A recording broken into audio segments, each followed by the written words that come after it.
තං සුනාථ සාදුකං මනසිකරෝත මෙතෙන් පටන් බොහොම උවමනාවෙන් උනන්දුවෙන් වීර්යයෙන් ශ්‍රද්ධාවෙන් යුක්තව ප්‍රඥාව අවදි කරගෙන ධර්මයට කන් දෙන්නට අදිෂ්ඨානය ඇති කරගන්න. තං සුනාථ හොඳින් කන් දෙන ධර්මයට මනාකොට කන් දෙන්න. සූදානම් වෙලා කන් දෙන්න. හදිසියට එහෙම නෙවෙයි. කලබලයට එහෙම නෙවෙයි. හොඳින් සූදානම් වෙලා සියලු වැඩ පසෙක තියලා. මොකද සංසාරේ වසර කෝටි ගාණක් තිස්සේ දුක් විඳේ පාරමිතා පිරුවේ අමා මෑණියන් වහන්සේගේ අමා ධර්මය අසන්නටයි. එහෙනම් මේ අවස්ථාව උදා වුණාම ඔබට එහි වටිනාකම වැටහෙන්නට ඕන. සියලු වැඩ පසකින් තැබීමේ වීරිය ඔබ තුල තියෙන්නට ඕන.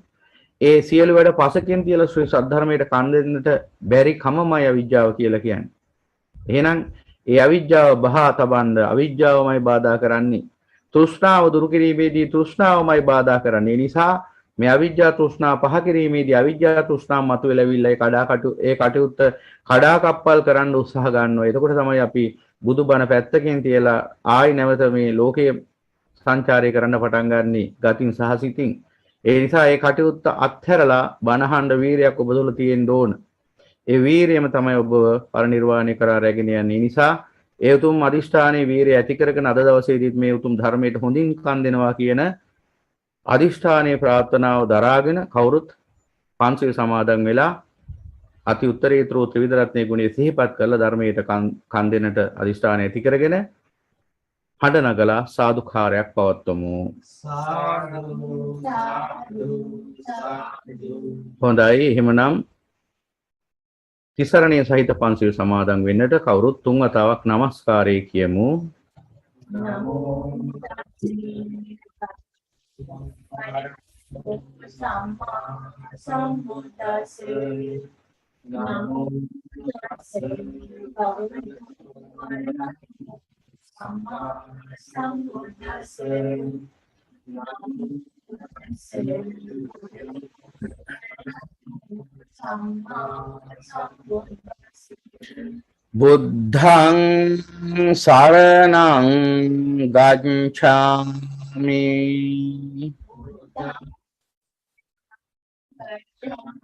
ධම්මං සරණං ගච්ඡාමි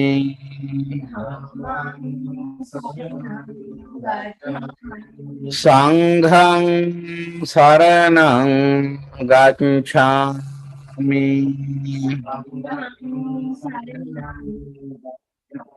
ဒုတိယံ පි බුද්ධං සරණං ගච්ඡාමි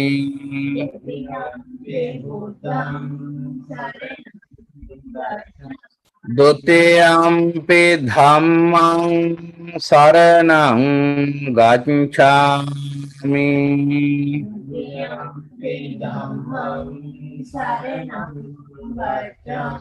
ဒုတိယံ පි සංඝං සරණං ගච්ඡාමි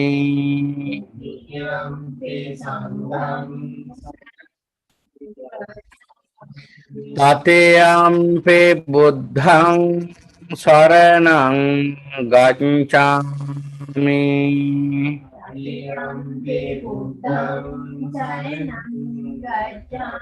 တတိယံ පි ධම්මං සරණං ගච්ඡාමි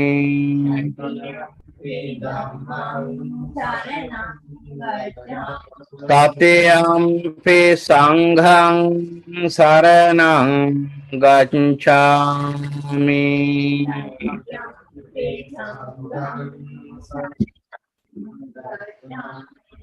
පානාති පාතා වේරමණී සික්ඛාපදං සමාදියාමි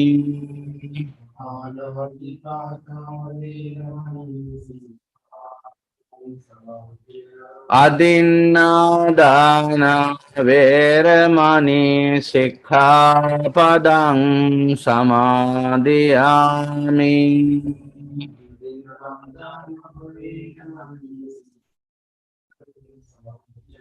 කාමේසු මිච්ඡාචාරා වේරමණී සික්ඛාපදං සමාදියාමි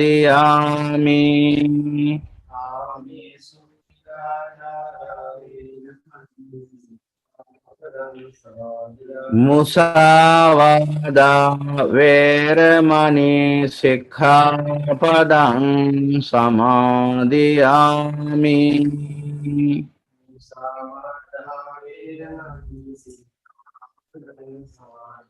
सुरामेरय मज्जपमादट्ठाना वेरमणि सिक्खापदं समादियामि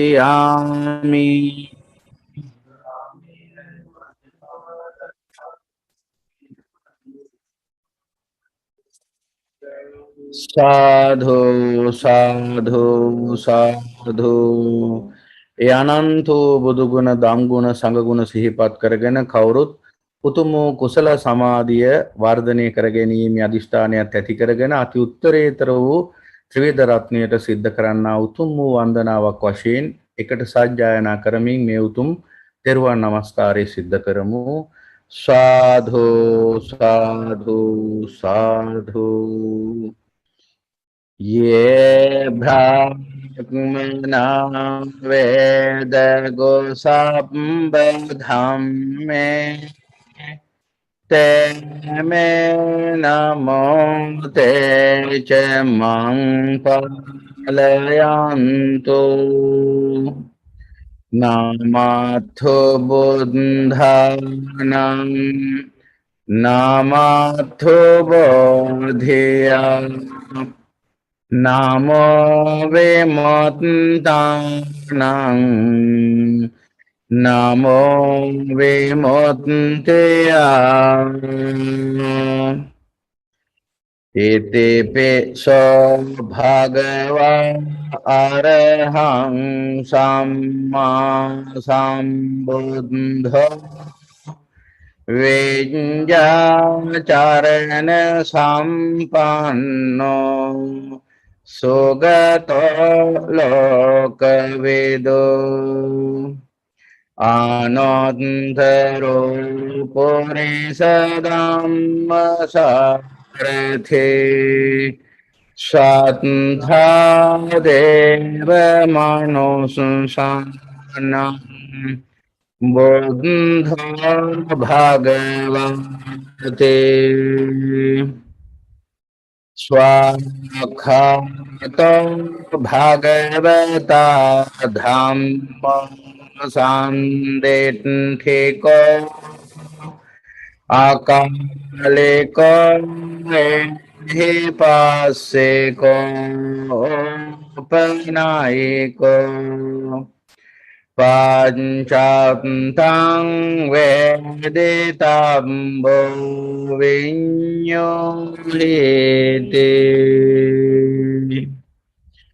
सुपटिपन्नो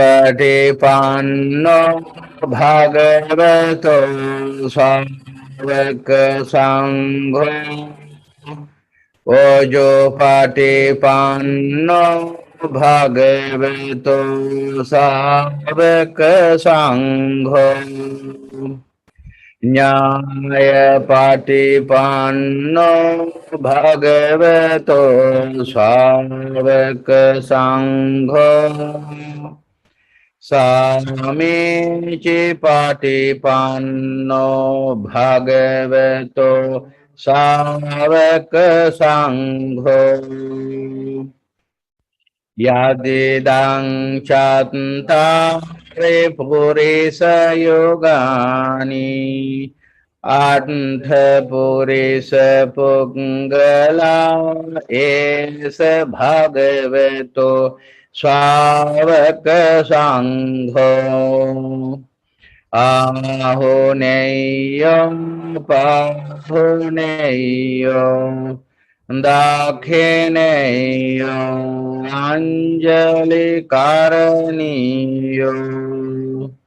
अनुत्तरं पुण्यकृतं लोकसंसाते साधु साधु साधु කායේන වාචා චිත්තේන පමාදේන මායා කතං ආජ්චයං khම මේ භන්තේ භෝධි පඤ්ඤ තථාගත කායේන වාචා චිත්තේන පමාදේන මායා කතං ආජ්චයං khම මේ ධම්ම සන්දෙට්ඨේක අකාලික කායේන වාචා චිත්තේන පමාදේන මායා කතං ආජ්චයං khම මේ සංඝ සුපටිපන්න අනුත්තර साधु साधु साधु समन्ता चक्रवालेषु अत्र गच्छन्तु देवता सद्धम्मं मुनिराजस् शृण्वन्तु सग्मुखदं धम्म श्रवण कालो अयं भदन्ता धम्म श्रवण कालो अयं भदन्ता धम्म श्रवण कालो अयं भदन्ता साधु साधु साधु මේ භයංකාර ඝෝර කටුක සංසාරේ අනන්ත කාලයක් සැරිසරලා කවදා හෝ කොතනකදී හෝ මුණ ගැහිච්ච උතුම් වූ කල්යාණ මිත්‍රයෙක්ගේ මඟ පෙන්වීම ඇතිව නිවන පිළිබඳ අරමුණ ඇති වෙලා ප්‍රාර්ථනාව ඇති වෙලා ඒ අනුසාරයෙන් මෙතකයි ගණන් කරන්න බැරි වර්ෂ ප්‍රමාණයක් දානීය සීලය නෙක්ඛම්මය ප්‍රඥා වීරිය සත්‍යවාදී බව ඉවසීම මෛත්‍රිය අදිෂ්ඨාන උපේක්ෂාව කියන මෙන්න මේ දසපාරමිතා පුරලා අප්‍රමාණ පුණ්‍ය ධාරා තුලින් උදා කරගත්තා වූ දුර්ලභ මනුෂ්‍ය භවයක් දුර්ලභ සම්බුද්ධ ශාසනයක් දුර්ලභ ක්ෂණ සම්පත්තියක් සහ පරම දුර්ලභ ශ්‍රී සද්ධර්ම ශ්‍රවණයක් කියන කාරණා හතරක් එකට ගැලපිලා පවතින මොහොතක් මේ මොහොත ප්‍රඥාවෙන් බලන ඕනෑම ඒ සත්පුරුෂ බුද්ධ ශ්‍රාවක පින්වතෙක්ට පරම දුර්ලභ මොහොතක් හැටියට දකින්න පුළුවන්. මොකද සම්මා සම්බුදු පියාණන් වහන්සේගේ ශ්‍රී සද්ධර්මයේ ශ්‍රවණය වීම කියන්නේ පරම දුර්ලභ සංසිද්ධියක්. හොඳට මතක තියාගන්න ඕන කාරණාවක්. බණ කියන්නේ කවරෙක්ද? භික්ෂුව කවරෙක්ද කියන කාරණාව අදාළ කාරණාවක් නෙවෙයි. මොකද භික්ෂුව යනු බුදු පියාණන් වහන්සේගේ අමා ධර්මයේ උන්වහන්සේගේ අනුගාමිකයෙක් ශ්‍රාවකයෙක් හැටියට ලෝකයට පෙන්වා දෙන කල්යාණ මිත්‍රයෙක් විතරයි. නමුත් ශ්‍රී සද්ධර්මය යනු බුදු පියාණන් වහන්සේගේ අවබෝධයයි. එහෙමනම් කවරෙක් මේ ලෝකේ ධර්මයේ දේශනා කළත් භික්ෂුවක් වෙන්න පුළුවන්, භික්ෂුණියක් වෙන්න පුළුවන්, උපාසකයෙක් වෙන්න පුළුවන්, උපාසිකාවක් වෙන්න පුළුවන්, මිනිසෙක් නොවන එහෙම නැත්නම් දෙවියෙක්, බ්‍රහ්මයෙක් වෙන්නටත් පුළුවන්. කවරෙක් නමුත් මේ ලෝකයේ මේ රාගය, ද්වේෂය, මෝහය දුරු කර ගැනීමේ ධර්මයේ දේශනා කරනවා නම් ඒ දේශනා කරන්නේ අමාමෑණියන් වහන්සේගේ පරම උත්තරීතර අවබෝධයේ ධර්මයේ හේවත් ශ්‍රී සද්ධර්මයේ. එහෙමනම් මේ ශ්‍රී සද්ධර්මය ශ්‍රවණය වෙනවා කියන්නේ, කන වැකෙනවා කියන්නේ පරම දුර්ලභ සංසිද්ධියක්. දුක්ඛ ආර්ය සත්‍ය. දුක්ඛ ආර්ය සත්‍ය කිව්වහම ලෝකයා දකින දුකක් තියෙනවා. භාගතුන් වහන්සේ පරමන දුකක් තියෙනවා. ලෝකයා දකින අර්ථය දුක කියන පදේ අර්ථය. දැන් ඕකටම තවත් ලස්සන තැනක් ගැලපිලා එනවා. අර කවුරුත් දන්න දෙයක් ආරෝග්‍ය පරමාලාභා කිව්වහම නිරෝගීකම උතුම් සපතයි කියලා මේ රෝහලලක් ගහගෙන ඉන්නවා. දැන් ඒකද කිව්වේ. කියලා බලන්න.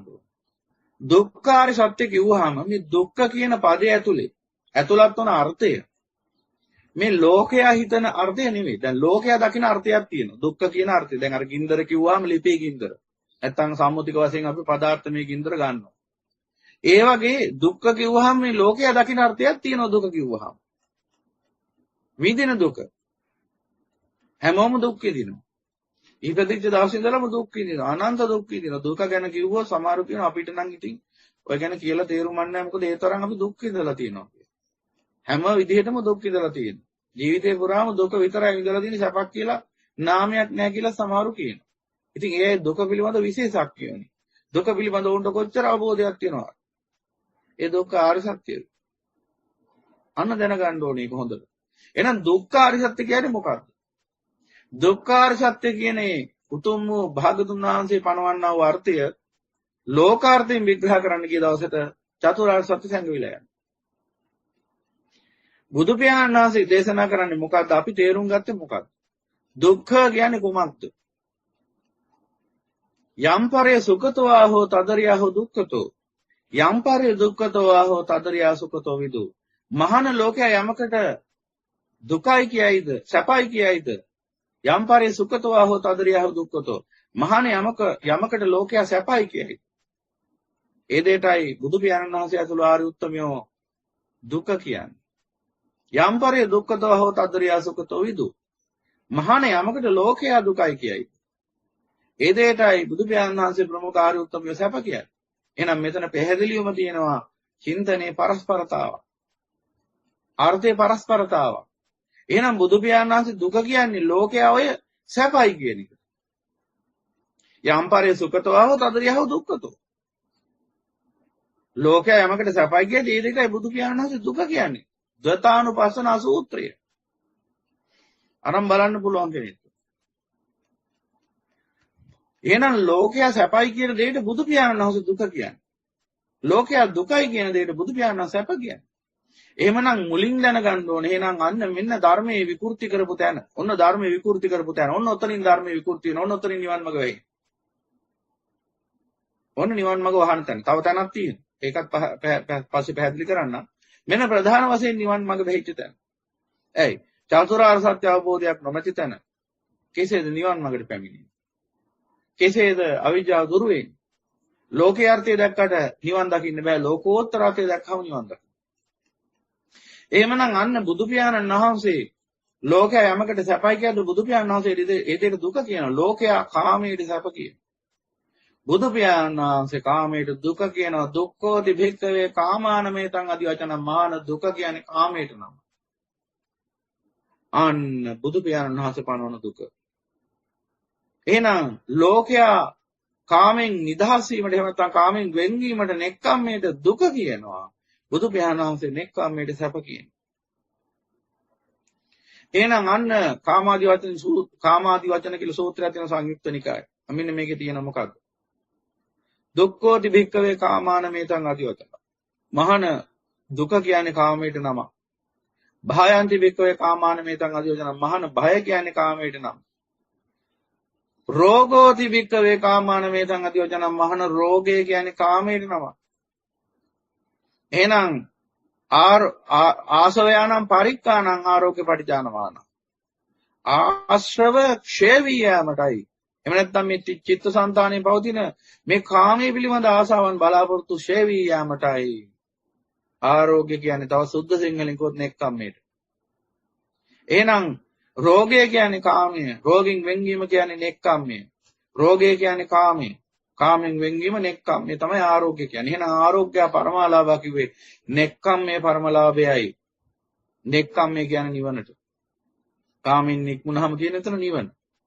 කෙසේද නිවන තියෙන්නේ කියලා පටිසමුපාදයට අනුවයි බලන්න ඕන. කාමෙන් වෙන් වෙච්ච තැන නිවන පවතින්නේ කෙසේද? නිවන සහ ඇවිලීම. ගින්දර. ගින්දරයි නිවීමයි. ගින්දර තියෙන්නේ කොතනද? කාමයේ තියෙන තැන. කාමතෝ ජායති සෝකෝ කාමතෝ ජායති භයං. කාමයේ නිසා ශෝකය ඇති වෙනවා, භය ඇති වෙනවා. අන්න ගින්දර. කාමතෝ විපමුත්තස්ස නැතිසෝකෝ කුද්ධ භයං. ඒ කාමෙන් වෙන් වුණාද? එතන ඒ ශෝකයක් නැත බයක් නැත අන්න නිවිල. එහෙනම් අන්න සසරයි නිවනයි අන්න ඇවිලීමයි නිවීමයි. එහෙනම් මෙන්න මේ අර්ථයෙන් භාග්‍යතුන් වහන්සේ කාමයට දුක කියනවා. එහෙනම් කාමයන් හඹාගෙන යන ලෝක සත්‍යයා හිතාගෙන ඉන්නේ සැප පසුපස හඹාගෙන යනවා කියලා. කාමය කියන්නේ සැපක් කියලා උන් හිතන් ඉන්නේ. කාමයේ පසුපස හඹා යෑමෙන් සැප උපදිනවා කියලා උන් හිතන් ඉන්නේ. නමුත් තථාගත ශ්‍රී සත්‍යර්මයේ පරිසම්පාදයේ දැක්කේ නැති නිසා ඔවුන් දැක්කේ නැහැ කාමය නිසා සිද්ධ වන වින්නහියක තරම. ඇයි? කාමය නිසා චිත්තසංතානී රාග දේශ මොහ චේතනා උපදින. අන්නේ න්‍යායයි පෙන්වන්නේ අවිජ්ජා පත්‍ය සංඛාරා කිය. ඒකෙ මොකද්ද? දුක්ඛේ අඥාන. භාග්‍යතුන් වහන්සේ දුක යනුවෙන් පනවන අර්ථය නොදැනීමයි අවිජ්ජා. එහෙමනම් භාග්‍යතුන් වහන්සේ දුක යනුවෙන් පනවන්නේ කාමයට. එහෙමනම් අන්න කාමය දුකයි කියලා අවබෝධ නොවීමට අවිජ්ජාව.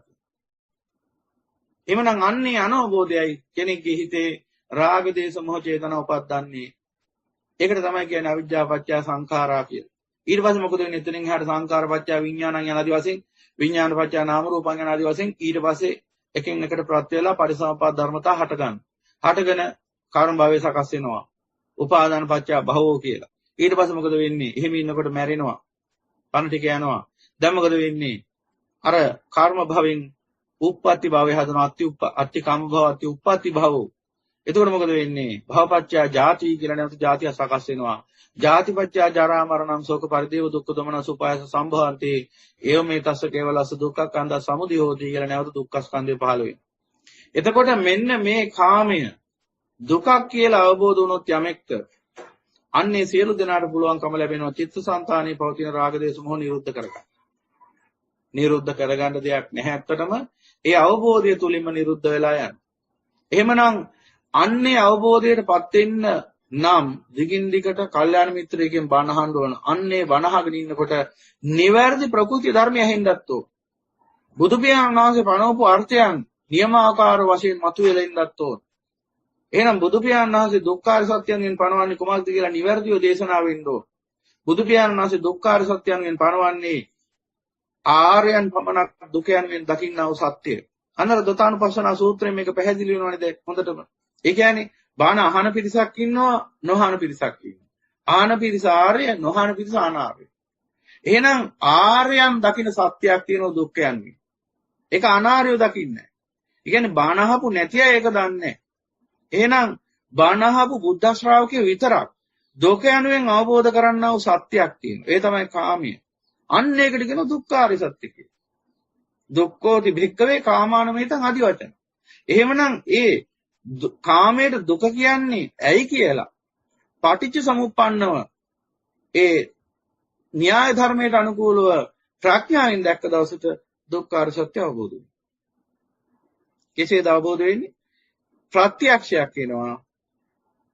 තමාටම සැක සංකා විචිකිච්ඡා සියල්ල දුරු වෙලා ප්‍රඥාවෙන් නිගමනයක් වෙනවා කාමයේ දුකයි කියලා. ආය කවුරුවත් කියන්න ඕනේ නැහැ ගැන ආය කවුරුවත් ඇඟිල්ලෙන් ගැන සිහි කරන්න අවශ්‍ය නැහැ. ඔහුට අවබෝධයක් එනවා කාමයේ දුකයි කියන්නේ මෙන්න මේ න්‍යාය ධර්මයට අනුගතවයි කියලා. ඊට පස්සේ මොකද වෙන්නේ? ඒ පුද්ගලයාව නැවත සොලවන්න පුළුවන් සමතේ. ඒ කියන්නේ ඔහුගේ අවබෝධය සොලවන්න පුළුවන් සමතේ. ඒ කියන්නේ ඔය ඔබට අවබෝධ දේ වැරදි. කාමයේ දුකක් නෙවෙයි කාමයේ සැපයි කියලා ඔහුගේ අවබෝධය සොලවන්න පුළුවන් සමතේ විශ්වයේ පහළ වෙන්නේ නැහැ. යතින්ද කීලෝ පටවින් සිතෝසියා චතුබ්බවාතේබි අසම්පකම්පියෝ තතෝපමං සප්පුරිසං වදාමි යෝ අරිය සත්‍යානි අවිච්ඡ පස්සති. අන් චතුරාර්ය සත්‍ය ප්‍රඥාවෙන් ප්‍රත්‍යක්ෂ වෙච්ච ඒ සෝවාන් පුද්ගලයා සොලවන්න බෑ කාටවත්. ඒ කියන්නේ ඔහුගේ අවබෝධය සොලවන්න බෑ. ඕක නෙවෙයි අවබෝධය මේකයි කියලා වෙන එකක් ඔහු තුළට ආරෝපණය කරන්න බෑ. දුක්ඛාර සත්‍ය අවබෝධ වුණාට පස්සේ කාමයයි සැපයි කියලා කවදාවත් ඔහුට හේතු ගන්නන්න බෑ. දෘෂ්ටිය පිටිලා යනවා සදාටම. ඒකයි සතර අපායන් සදාහරම නිදහස් වෙලා උතුම් නිර්වාණ මාර්ගයට පැමිණෙන්නේ. එතකොට එහෙනම් දුක්ඛාර සත්‍ය විතරක් අවබෝධ වුණත් ඇති ඊටු ටික එකම අවබෝධ වෙනවා. ගවම්පති සූත්‍රයේ භාගතුන් වහන්සේ දේශනා කරනවා මේ සත්‍ය හතරෙන් එකයි අවබෝධ වෙන්න ඕන කෙනෙක්ට. ඊටු තුනම එකම අවබෝධ වෙන්න. එතකොට එහෙනම් මෙන්න මේ දුක්ඛාර සත්‍ය අවබෝධ කරගන්න තමයි අපි මේ බණ අහන්නේ. දුක්ඛාර සත්‍ය අවබෝධනත් එක්කම සමුදය නිරෝධය නිරෝධගාමිනී පටිපදාව කියන ඊතුරු සත්‍යයන්ොත් ඒකම අවබෝධයක් වශයෙන් ජනිත වෙනවා. ඥාන හතරක් එකට පහළ වෙනවා. එකම චිත්තක්ෂණයක. ඒකට තමයි සෝවාන් ඵලයටපත් වුණා කියන්නේ. එහෙමනම් මෙන්න මේ අවබෝධය කෙනෙක්ට ළඟා කරගන්න බැරි එකක්ද? නෑ, පුළුවන් එකක්. සෝවාන් වෙන්න බැහැ කියලා සමහරු කියනවා. ඒ බැහැ කියලා කියන්නේ මොන පදනමකින්ද කියලා ඔහුවත් දන්නේ. නමුත් කරගන්න විනාශක මහත කියන්නේ ඒ වගේ ඔලොමුට්ටල කතාවක් කියද්දී අශිරිමත් වූ භාගතුන් වහන්සේ පනවා තියෙන ස්වාක්ඛාතෝ භගවතා ධම්මෝ සම්දිත්තිකෝ අකාලිකෝ යනාදී වශයෙන් පනවා තියෙන ධර්මයේ ගුණ නසනෝ තමන්ගේ අඥානකම නිසා. ඇයි ඒ? භාගතුන් වහන්සේ පනවලා තියෙන දේ නෑ කියේ. ජින චක්‍රයට බහාර දෙන. ඒ නිසා ඒ අඥාන හිස් පුරුෂයා මරණයට පස්සේ සතර අපායට යන්නේ. නිරේ තමයි යන්නේ. ඒ නිසා හොඳම දේ තමයි මේ ලෝකේ ඥානවන්තයෝ ඉන්නවා නම් ඒ අය බුදු පියාණන් වහන්සේගේ ධර්මයේ Tamanට අවශ්‍ය පරිදි දේශනා නොකළ යුතුයි. ශ්‍රී සද්ධර්මයේ පිළිබඳ තමන්ගේ හිතළු ප්‍රකාශ නොකළ යුතුයි. අත්තනෝ මත ගතානුගතික දෘෂ්ටි මේ ශ්‍රී සද්ධර්මයේ සම්බන්ධයෙන් ව්‍යාප්ත නොකළ යුතුයි. දන්නේ නැත්නම් කට පියාගෙන ඉන්න ඕනේ. ඒක තමයි වඩාත්ම හොඳ. හැම අතිම තමන්ටත් අනුන්ටත්. මොකද මේ න්‍යාය ධර්මයේ අවබෝධ වුණොත් යමෙක්ට ඒ සියලු දෙනා ඒ උතුම් වූ ඵලයටපත් වෙනවා. ඒක මේ භික්ෂුව කියන එකක් නෙමෙයි. බුදු පියාණන් වහන්සේ දේශනා කරලා තියෙන සත්‍යයක්. බුදු පියාණන් වහන්සේ දේශනා කරන දේ ධර්මයේ ශ්‍රී සද්ධර්මයේ උන්වහන්සේ පෙන්වා දෙන්නා වූ යථාර්ථය. ඒ යථාර්ථයට පිටින් ගිහිල්ලා අපේ අදහස් අපි කියන්න හොඳ නැහැ කවදාවත්. එහෙමනම් අන්න මොකද එහෙම වුණාම වෙන්නේ? වැරදි අදහසක් සමාජගත කරාම වෙන්නේ අපේ තියෙන ඔලොමොට්ටල කමට අපි එහෙම හිතන්නේ නැතුව කිව්වහම වෙන්නේ සංසාරේ කල්ප කෝටි ගාණක් තිස්සේ දුක් විඳලා අනන්ත අපරිමාණ කැපකිරීම කරලා දසපාරමිතා පුරලා උරුම කරගත් අසිරිමත් වූ සම්මා සම්බුද්ධ ශාසනයක් අහිමි වෙලා යනවා මිනිස්සෙක්. මොනතරම් අපරාධයක්ද කියලා කල්පනා කරා. මොනතරම් අපරාධයක්ද ඒක. දැන් පාරක ඉන්නව මිනිහෙක් බස් එකක නැත්නම් අපි හිතමුකෝ ඉන්නවා කොළඹ කොටුවේ ස්ටේෂන් එකේ මේ කෝච්චියකට නගින්න මිනිස්සෙක්. ඒ මිනිහයා දැන් දවසක් පුරා හිටියා මෙතන වාඩි වෙලා මොකටද කෝච්චිය Tamanට අවශ්‍ය දුම්රිය නගින්න. අපි හිතමුකෝ උදාහරණයක් නිකන් බදුල්ල දුම්රියක් කියලා බදුල්ලට යන දුම්රිය. ඔහු බදුල්ල දුම්රිය එනකම් පැය ගාණක් තිස්සේ උතන රස්තියාදීවි අනන්ත දුක් විඳගෙන හිටියා. ඔහොම ඉඳලා ඇවිල්ලා බදුල්ල දුම්රිය ආවා. ඉතින් අර මනුස්සයාට දුම්රිය හොයාගන්න බැහැ. අර මනුස්සයා කාගේ හරි එතන ඉන්න කෙනෙක්ගෙන් අහනවා බදුල්ල දුම්රිය කියන්නේ කොකද? කොතන තියෙන එකද කියලා. එතකොට ප්‍රශ්නේ අහද්දී අර පුද්ගලයා දන්නේ නැහැ බදුල්ල දුම්රිය කියන්නේ කොකද? කොහෙද දෙන්නේ? කොයි වේදිකාවේද නවත්තන්නේ මොකක්වත් දන්නේ නැහැ. මේ පුද්ගලයා මොකද කරන්නේ? තමන්ගෙන් ප්‍රශ්නේ ඇහුවේ දැන්. දන්නේ නැහැ කිව්වහම ලැජ්ජයි. කොටු ස්ටේෂන් එකේ ඉන්නේ. දැන් මේක තමන්ගේ මදිකමක් මේක තමන්ට. ඒ නිසා මොකද කරන්නේ? එක්කෝ වැරදි දුම්රියක් පෙන්නනවා. එහෙම නැත්නම් අද දුම්රිය එන්නේ නැහැ කියනවා. එහෙම නැත්නම් මොකක් හරි ඔලොමොට්ටල කතාවක් කියලා අර මනුස්සයාට දුම්රිය මග හරවනවා. පොඩ්ඩක් කල්පනා කරලා බලන්න. එතන කරන අපරාධක මහත්. අර මනුස්සයා පැය ගාණක් තිස්සේ දුම්රිය වේදිකාවේ රස්තියාදුවල තමයි දුම්රිය එනකම් බලාගෙන හිටියේ. ඒ දුම්රිය ආවට පස්සේ ඔහුට ඒක හොයාගන්න බැරි අසරණකමක් නිසා කාගෙන් හරි ඇහුවාම ඒ අහන මිනිහා අධර්මිෂ්ඨයෙක් අසත්පුරුෂයෙක් තමන්ගේ තියෙන මහාන් තත්ත්වකම පෙන්වන්න තමන් දන්නේ නැති උනත් දන්නවා කියලා අඟවන්න වැරදි දුම්රියක් එක්ක පෙන්නනවා එක්ක දුම්රිය ආවේ නැහැ කියනවා මොකක් හරි දන්නේ නැහැ කියන්නේ නැතුව වෙන මොන හරි ටිකක් කියනවා. ඒ නිසා මොකද වෙන්නේ? අර මිනිස්සයා දැන් පැය ගාණක් තිස්සේ රස්තියාදු වුණා. ඒ වගේම තවත් පැය ගාණක් තිස්සේ ආයෙ රස්තියාදු වෙන්න ඕනේ ඊළඟ වතාවේ දුම්රිය මුණ ගැහි. මේ සාමාන්‍ය සිදුවීමක් මම කිව්වේ. ඔබට එතනම පේනවා ඇති මොනතරම් අපරාධයක්ද අර මිනිස්සයා කරන්නේ කියලා. එහෙනම් හිතලා බලන්න. අනන්ත සංසාරෙක ඉඳලා ඇවිල්ලා වසර කෝටි ප්‍රකෝටි ගාණක් තිස්සේ දානංච සීලංච නෙක්ඛම්මං පඤ්ඤා වීර්යන පංචමං කාන්ත සත්‍ය මදිතාන මෙත්තුපෙක්ඛයි මේ දස දානේ සීලේ නෙක්ඛම්මේ ප්‍රඥා වීර්ය සත්‍යවාදී බව ඉවසීම මෛත්‍රිය අදිෂ්ඨාන උපේක්ෂා කියන මේ දසපාරමිතා පුරාගෙන ඇවිල්ලා අප්‍රමාණ වාරයක් මේ මහ පොළොවේ මෙරි මෙරි වැටිලා අනන්ත අප්‍රමාණ සංසාර දුක් පුහුලගෙන සංසාර සත්‍යයේ කිදියට අනේ පරම නිර්මල ශ්‍රී සත්‍යය මට ඇසේවා අනේ නිවනට පත්වන්නට ඒ උතුම් නිවනින් සංසෙන්නට අවස්ථාව උදා වේවා ඒ පරම උත්තරීතර සම්බුද්ධ ශාසනයක් මුණ ගැහිවා කියලා සංසාරේ කල්ප කෝටි ගාණක් තිස්සේ වසර කෝටි ගාණක් තිස්සේ දුක් විඳගෙන ඇවිල්ලා ඒ උත්තරීතර මනුස්ස භාවය උදා කරගත්තට පස්සේ ඒ පරම නිර්මල ශ්‍රී සද්ධර්මයේ මුණ ගැසුණට පස්සේ ඒ සම්බුද්ධ ශාසනයක නිවන් දකින්න සුදුසු මිනිසෙක් කියලා ඉපදිලා ඒ සියල්ලෙන් සියල්ල අංග සම්පූර්ණ වෙලා නිවන පාමුලටම ආවටත් පස්සේ එතන ඉන්නව අඥානෙ කවුරු හරි කියනවා නිවන් දොරට වහලා තියෙන්නේ කියලා. නැත්තම් අද නිවන් දකින්න බෑ කියලා. අද සෝවාන් වෙන්න බෑ කියලා. මොකක් හරි කියනවා මෙහෙම. කිව්ව ගමන් මොකද වෙන්නේ? අය ඒ මිනිහයාත් ਵਿਚාරශීලී මිනිසෙක් නෙවෙයි නා. විචාර බුද්ධියක් නැති මිනිහෙන් නම් විමර්ශනයක් නැති මිනිහෙන් නම් අර ඔලොමොට්ටලගේ කතාව අහලා එතනම නතර වෙන්නේ.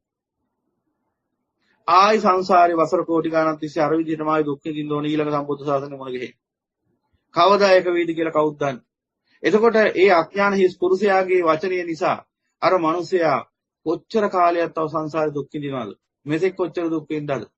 ඒ නිසා පින්වතුනි හරි භයානකයි බුදු පියාණන් වහන්සේගේ ශ්‍රී සද්ධර්මයේ පිළිබඳ නිගමන නිර්ණායක දෙන එක තමන්ගේ හිතුමතේට මේ සම්බුද්ධ ශාසනය පිළිබඳව අදහස් පළ කිරීමේදී ධර්මයට අනුගත නොවන්නා වූ අදහස් පළ කිරීම කියන්නේ සියතින් ගෙල සිඳ ගන්නවා වගේ වැඩක්. හරි භයානකයි මේක. ඒකයි බුදු පියාණන් වහන්සේ දේශනා කළ අලගද්දුපොන් සූත්‍රයේ මහාන මගේ ධර්ම වැරදි කොනකින් අල්ලගන්න එපා සර්පෙක් කියලා. දෂ්ට කරනවා අනිවාර්යයෙන්. බොහෝ දෙනාට දෂ්ට කරනවා මේ ධර්මය වැරදි කොනින් අල්ලගෙන. ඒ නිසා පින්වතුනි මේ අද මේ මෙච්චර කාලයක් සම්බුද්ධ ශාසනයේ යම්කිසි ආකාරයක අර මං කිව්ව අර්ථ යටපත් වීමක් සිද්ධ වුණා නම් සිද්ධ වුණේ මෙන්න මේ විදිහට බුදු පියාණන් වහන්සේගේ වචනේ උඩින් ගිහිලා ශ්‍රී සද්ධර්මයේ දේශනා කරන්න ගිය නිසා තමන්ට අවබෝධයක් ආවට පස්සේ අවබෝධය තුල පිහිටාගෙන අවබෝධයේ පමණට ඒ නැන පමණට ඒ ධර්මයේ දේශනා කිරීම එකක්. හැබැයි තමන්ට අවබෝධ වුනේ නැත්නම් තමන්ගේ හෘද සාක්ෂියක දන්නවා තමන්ට ධර්මය අවබෝධ වුණාද නැද්ද කියලා. එසේ අවබෝධ නොවී තියෙද්දී අවබෝධ වුණා කියලා මේ කේ ධර්මයේ දේශනා කරන්න ගිය දවසට වෙන්නේ අර සංඝ ભેද කියන අකුසලේ. නිරේට යන්නේ අය. ඒකාන්තයෙන් නිරේට යනවා. ඔබට හිතෙන්න පුළුවන් බණ කියලා නිරේට යන්නේ කොහොමද කියලා. දේවදත්ත කිව්වා. ඔබ හිතනවා දේවදත්ත මොකද කරේ? දේවදත්තත් බණ කී තමයි හිටියේ. දේවදත්ත සවැත්නුවරම වෙනම ආරාමයක් හදාගෙන විශාල ආරාමයක විශාල පිරිසක් එකතු කරගෙන දවසකට අජාසත්ත රජුරෝ ගල් 500ක බත් ගෙනහිල්ලා දීලා තියෙනවා. ගල් 500ක බත් කකා හිටපු පිරිසක් හිටියා එතන බණහාමි. කොහෙද නතරුනේ නිරේ අයියේ වැරදි ධර්මයක සමාදන් කෙරෙව්වා. එහෙනම් බණ කියලා කොහොමද නිරේ යන්නේ? මම නෙවෙයි බුදු පියාණන් වහන්සේ දේශනා කරන්නේ සංඝ වේද සූත්‍රයේ. එහෙම නොයන්නේ කවුද? අන්න බුදු පියාණන් වහන්සේ දේශනා කරනවා. සහවස්ස දස්සන සම්ප්‍රදාය තයස්සු ධම්මා ජහිතා භවಂತಿ. සක්කාය දිට්ඨි විචිකිච්ඡ දංච සීලබ්බතං වාපි යදත්ති කිංචි චතුහපාහිච විප්‍රමුත්තෝ චඡාබිතානානි අබබ්බෝ කාතු. ශ්‍රී සද්ධර්මයේ මනාව නිවැරදි කොට අවබෝධ කළා නම් චතුරාර්ය සත්‍ය අවබෝධ වුණා නම් සක්කාය දිට්ඨි විචිකිච්ඡා සීලබ්බත පරාමාස කියන සංයෝජන සුරු සිඳිලා යනවත් එක්ක මොකද වෙන්නේ? සතර අපායන් සාධාරණ නිදහස වෙනවා. චතුහපාහිච විප්‍රමුත්තෝ චඡාබිතානානි අබබ්බෝ කාතු. ඕගේ අතින් ආය හයක් වෙන්නේ නැහැ. මොනවද හය? බුදු පියාණන් වහන්සේගේ ශරීරයේ ලේසල වීම, රහතන් වහන්සේ කෙනෙක් ඝාතනය කිරීම, අම්මා මැරීම, පියා මැරීම, ඊළඟට සංඝ වේදේවත් බුද්ධ ලාපිත අලාපිත බුද්ධ භාෂිත අභාෂිත කිරීම හේවත් ශ්‍රේ සද්ධර්මයේ විකෘති කිරීම. ඒකයි ඊළඟ එක අන්‍ය ශාස්ත්‍රයේ කය යෑමයි. ඔය කියන හය වෙන්නේ. එහෙනම් සෝවාන් පුද්ගලයාගේ අතින් විතරයි ශ්‍රේ සද්ධර්මය විකෘති නොවෙන්න පුළුවන්. අනිත් ඔක්කොගෙම අතින් විකෘති වෙනවා. එහෙනම් නිරේට යන්නයි පාර කපා ගන්න. කවුරුවත් නිරේට දාන්න හෝ කවුරුවත් නිරේට යනවා දැකලා හෝ නිරේටපත් වෙනවා ගැන කියලා හිතලා හෝ සතුටු වෙන්න කිසිවෙක් උවමනාවක් නැහැ. බුදු පියාණන් වහන්සේට හෝ බුදු පියාණන් වහන්සේගේ බුද්ධ ශ්‍රාවකයන්ට එහෙම උවමනාවක් නැහැ. එහෙනම් මිනිසයන්ට මේ බව පෙන්වලා දෙන්නේ ඇයි? කරුණාවෙන්. මේ වැරදි කරන්න එපා. මේ වැරදි කරලා ඔබ විනාශ වෙන්න එපා. තමන්ගේ වටිනා මනුස්ස භවයත් නැසාගෙන අනුන්ගේ භවත් නැසලා මේ භයානක සංසාරේ අනාථ සත්‍යයක් වෙන්නට එපා කියන එකයි සීකඳවීම. ඒ නිසා පින්වතුනි මේ ශ්‍රී සද්ධර්මයේ විකෘතිය ගැන ප්‍රകൃතිය ගැන කතා කරන පිරිසට ඔන්න ප්‍රകൃතිය විකෘතිය හොයාගන්න ඕන තැන. බුදු පියාණන් වහන්සේ කුඹුඩ අර්ථයෙන්ද දුක්ඛාර සත්‍ය දේශනා කළේ ආර්යයන් පමණක් දුක යනුවෙන් දකින්නා වූ අර්ථයේ දුක්ඛ ආර්ය සත්‍ය. එහෙනම් ආර්යයන් පමණයි කාමයේ දුකක් වශයෙන් දකින්නේ. අනේ සියලු දෙනා කාමයේ සැපක් කියලායි දකින්නේ. ඒකයි මෙන්න මේ ධර්මයේ පැහැදිලිම ලක්ෂය. යම්පරේ සුඛතෝ හෝ තදරියහ දුක්ඛතෝ. අන්‍යයන් ලෝකේ යමකට සැපයි කියයි දෙයකට බුදු පියාණන් වහන්සේ දුක කියන්නේ. කාමයට ලෝකයා සැපයි කියන බුදු පියාණන් වහන්සේ කාමයට දුක කියනවා. යම්පරේ දුක්ඛතෝ හෝ තදරියහ සුඛතෝ විදු. ලෝකයා කාමයට දුක කියනවා, කාමයට සැප කියනවා, කාමෙන් වෙන්වීමට දුක කියනවා. බුදු පියාණන් වහන්සේ කාමෙන් වෙන්වීමට සැප කියනවා. නෙක්ඛම්මයට සැප කියනවා. ලෝකයා කාමයට සැපයි කියනවා. කාමෙන් වෙන්වීමට දුක කියනවා. බුදු පියාණන් වහන්සේ කාමයේ දුක කියනවා, කාමයෙන් වෙන්වීමට සැප කියනවා. මෙන්න ලෞකික සහ ලෝකෝත්තර චින්තන වෙනස.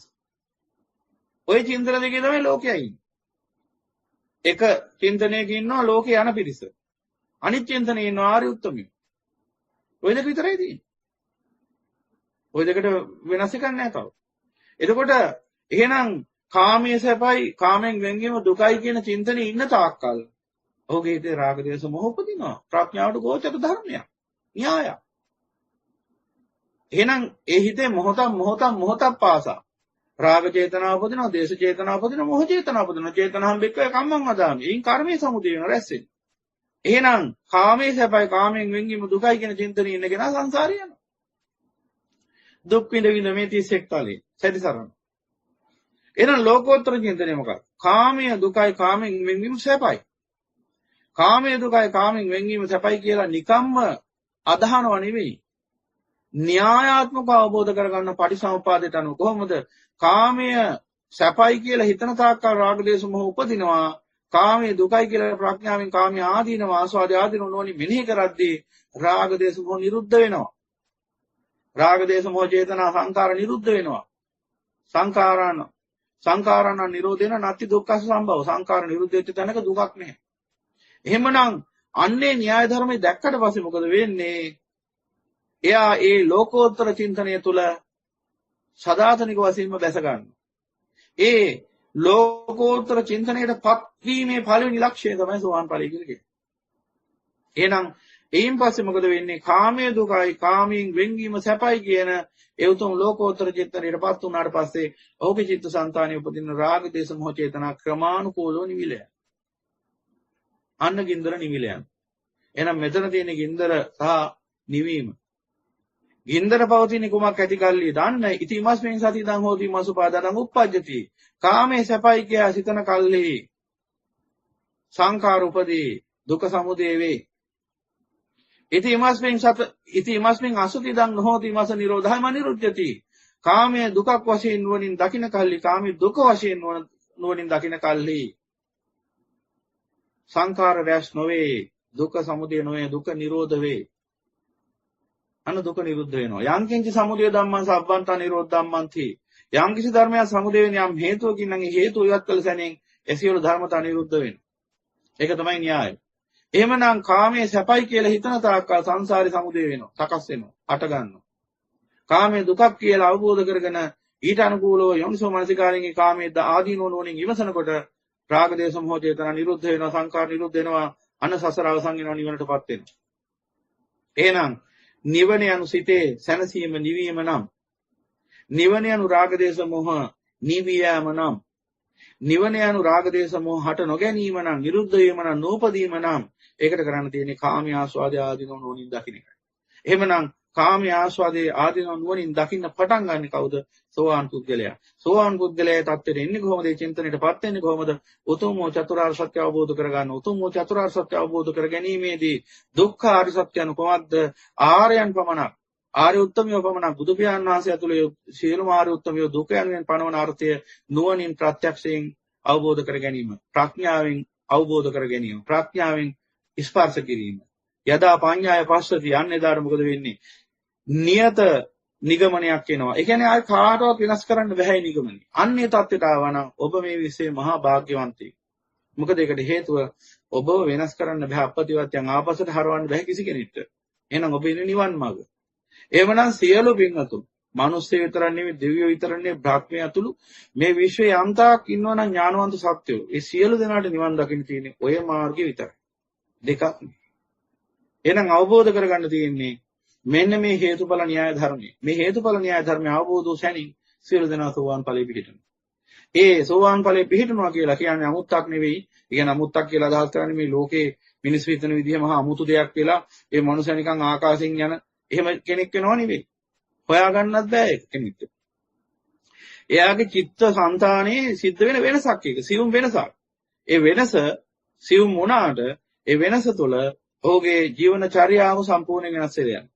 ඒ බඳු පුද්ගලයාට කාලාන්තරයක් යනකොට දැනගන්න හම්බ වෙනවා තමන්ගේම සිතේ වෙනසක් සිද්ධ වෙලා, තමන් හිතන විදිය වෙනස් වෙලා, තමන්ගේ හිතන විදිය වෙනස් වීම නිසාම දැන් රාග දේශ මොහ වෙනදා වගේ හටගන්නේ නැහැ. නදී වශයෙන් විවිධාකාර ඒවට කියන ප්‍රත්‍යක්ෂ ඥාන. ප්‍රත්‍යක්ෂ ඥාන පහළ වෙන්න ගත්තට පස්සේ තමයි යන කෙනෙක්ට තේරෙන්න ගන්නේ තමන් යම්කිසි ආකාරයකින් මේ ධර්මාභෝධයෙන් යම්කිසි ප්‍රතිඵලයක් ලබලා කිය. ඒ මාර්ගය ඇවිල්ලා ඵලයක් ලැබිලා. ඒකට මාර්ගඵලය කිය. ඉතින් දැන් මේ කල්යාණ මිත්‍රය ඇසුරු කරමින් ශ්‍රී සද්ධර්මයේ අසමින් දන්නේ නැති දහම් කාරණා සාකච්ඡා කරමින් විමසමින් විසඳ ගනිමින් ආපු ගමනේ ප්‍රතිඵලයක් ලැබුණා.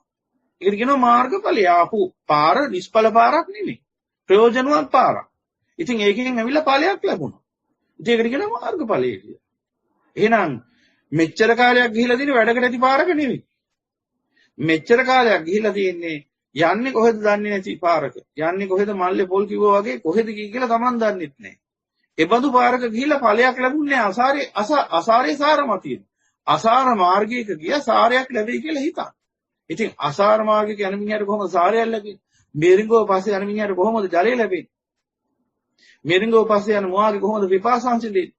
එහෙමනම් නිෂ්ඵල නිරර්ථක මාවතක මිත්‍ර කාලයක් ගිය සංසාරේ කියලා ප්‍රතිඵලයක් ලැබුණේ නැහැ. හැබැයි මේ උත්තරීතර නිර්වාණ මාර්ගයට පැමිණියා නම් යමකේ කාන්තෙන් ප්‍රතිඵල ලබනවා. එහෙමනම් මෙන්න මේ බව තමයි අපි මුලින්ම අවබෝධ කරගන්න ඕන. මේ කාරණා ටික පැහැදිලි කළේ මේ ශ්‍රී සද්ධර්මය හොඳින් අසා අවබෝධ කරගත්තු පිරිසකුත් මේ ස්ථානයේ මේ ධම් සාකච්ඡාවට සහ සම්බන්ධ වෙනවා. ඒ වගේම අලුතින් පිරිසකුත් මෙතෙන්ට එකතු වෙන්න පුළුවන්.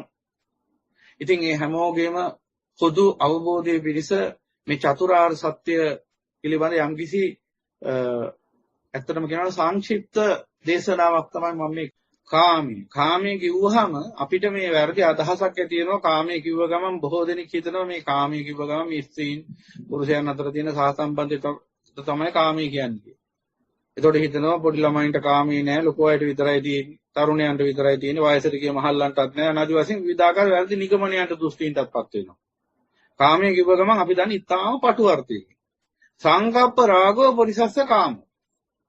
සංකල්පීය රාගයටයි කාමී කියන්නේ. දැන් හැම වෙලෙම දකින්න ඕනේ මෙන්න මෙහෙම දෙයක්. දැන් මේ බුදු පියාණන් වහන්සේ දුක්ඛ කියලා කියන්නේ හැමතිස්සෙම විඳින දුක නෙමෙයි.